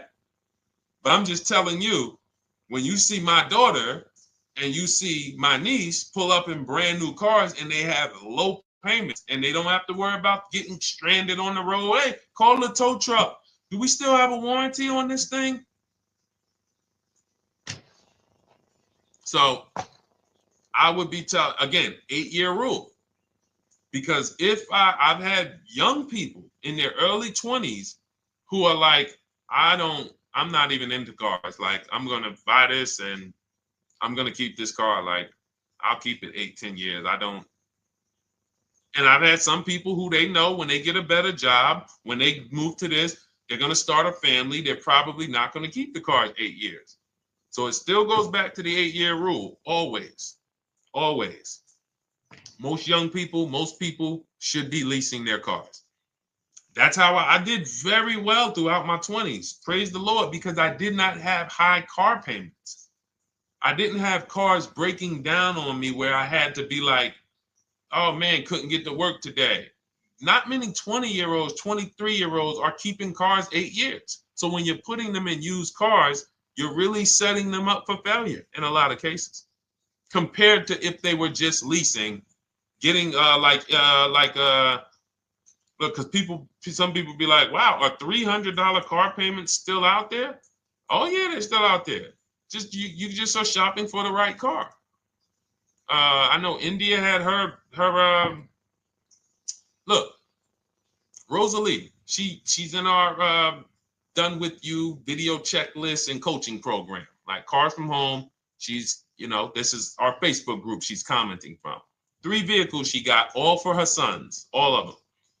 A Nissan Rogue, $399 a month. That's a $36,600 car. She got a Mazda CX-30. That's a $28,200 car. Payments $339 a month. $339 a month. And then she got a Mazda CX-50 for her other son, $40,000. On top, we haven't even talked about the equity and leases and selling leases and, you know, really maximizing the equity, because she said she got $6,700 selling 2 of the old leases. $6,700. Drove the cars for 3 years, had equity, bid it out, sold 2 of them, $6,700. You're probably like, Deshone, I didn't even know you could sell a lease. My question is, how much has that cost you? So when you're looking at investing in anything we're doing, be it my book, be it Shop with Deshone, our video checklist and coaching, be it our Done For You program. One thing that we do covers everything. Your first deal, if you're moving, you're gonna be like, shoot, I got everything I just invested back times 10. That's what we hold ourselves accountable to. Just her equity alone, she made $6,700 selling 2 cars. Didn't even know I could sell leases, and I just put $6,700 in my pocket selling 2 leases. Whoa. So $300 payments. Those would be perfect cars for young people. $339, that's with no money down. Imagine if she wanted to put another $2,500 down, bring the payment down to, $275. This is the way to be moving. And those of you who are getting this, are you getting this? If you're getting this, type some dollar signs. Who's getting this? Who's getting this? Type dollar signs in the chat. Who's getting it? Let's go. Who's locked in? All right. I see you, Mario. I see you, Dane. I see you, Terry Carter. I see you. Who's getting this? Who else is getting it? Who else is locked in?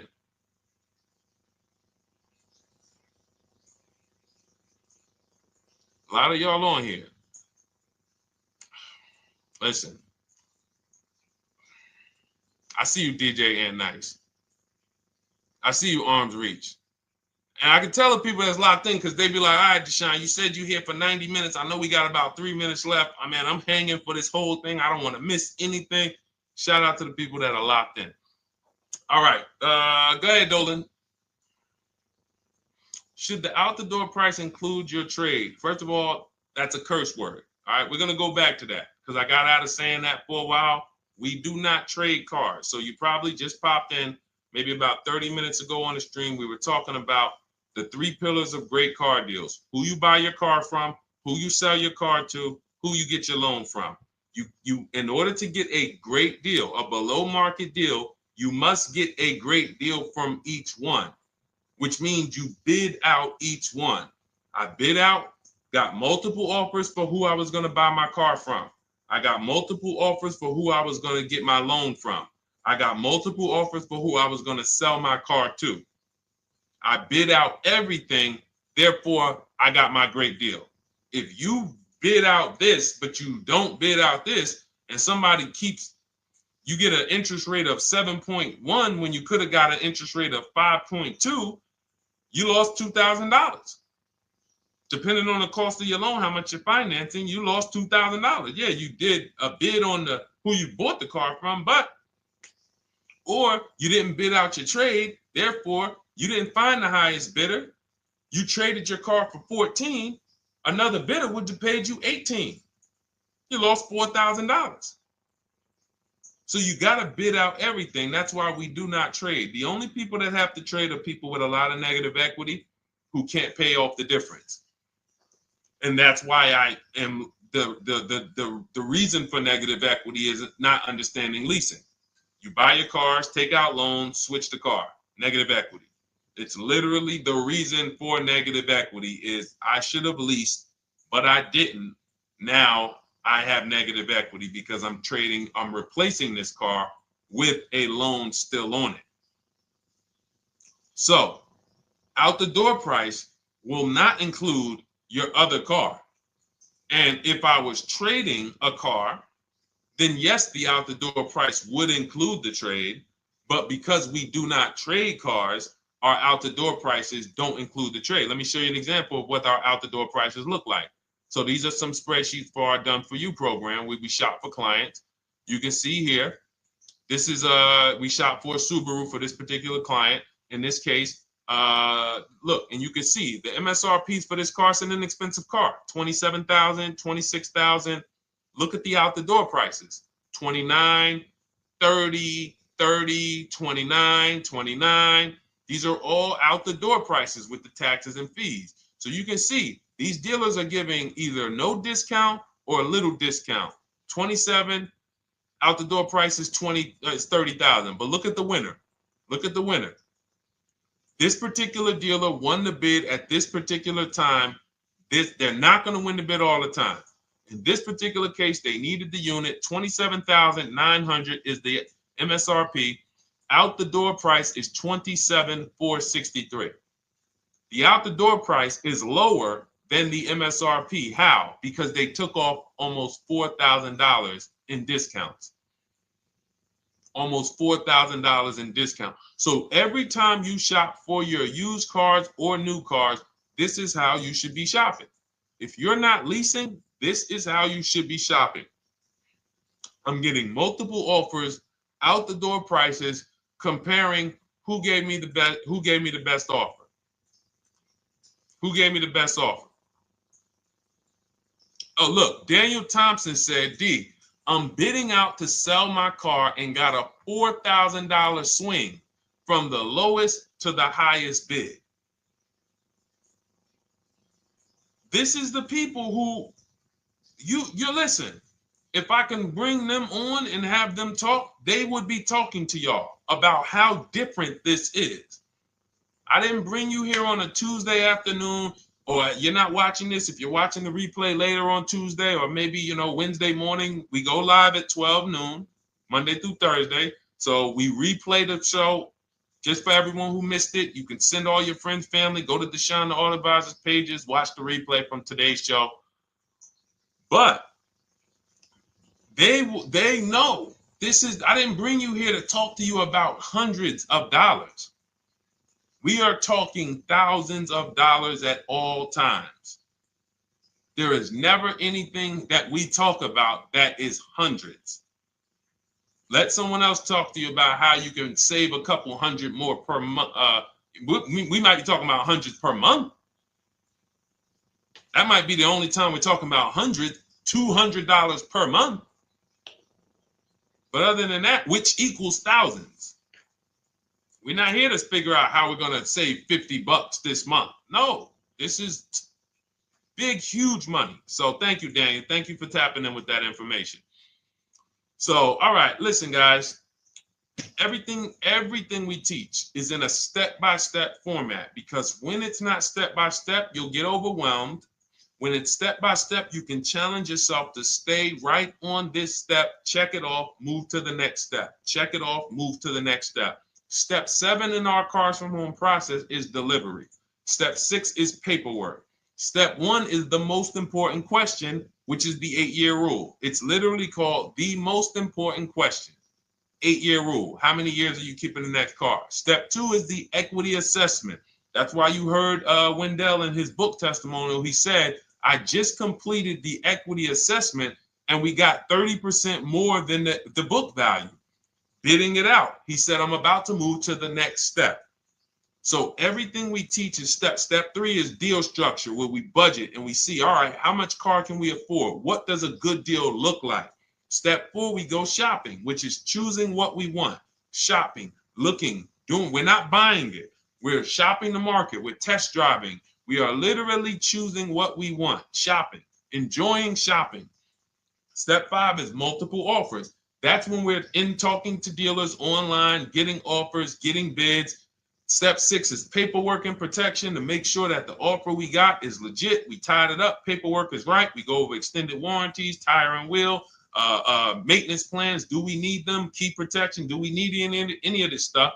And step 7 is delivery.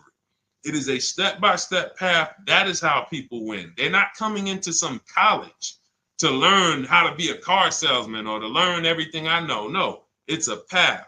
So if you want the blueprint in book form, that's my digital book, Cars from Home, 7 Steps of Saving Time, Money, and Avoiding Dealerships.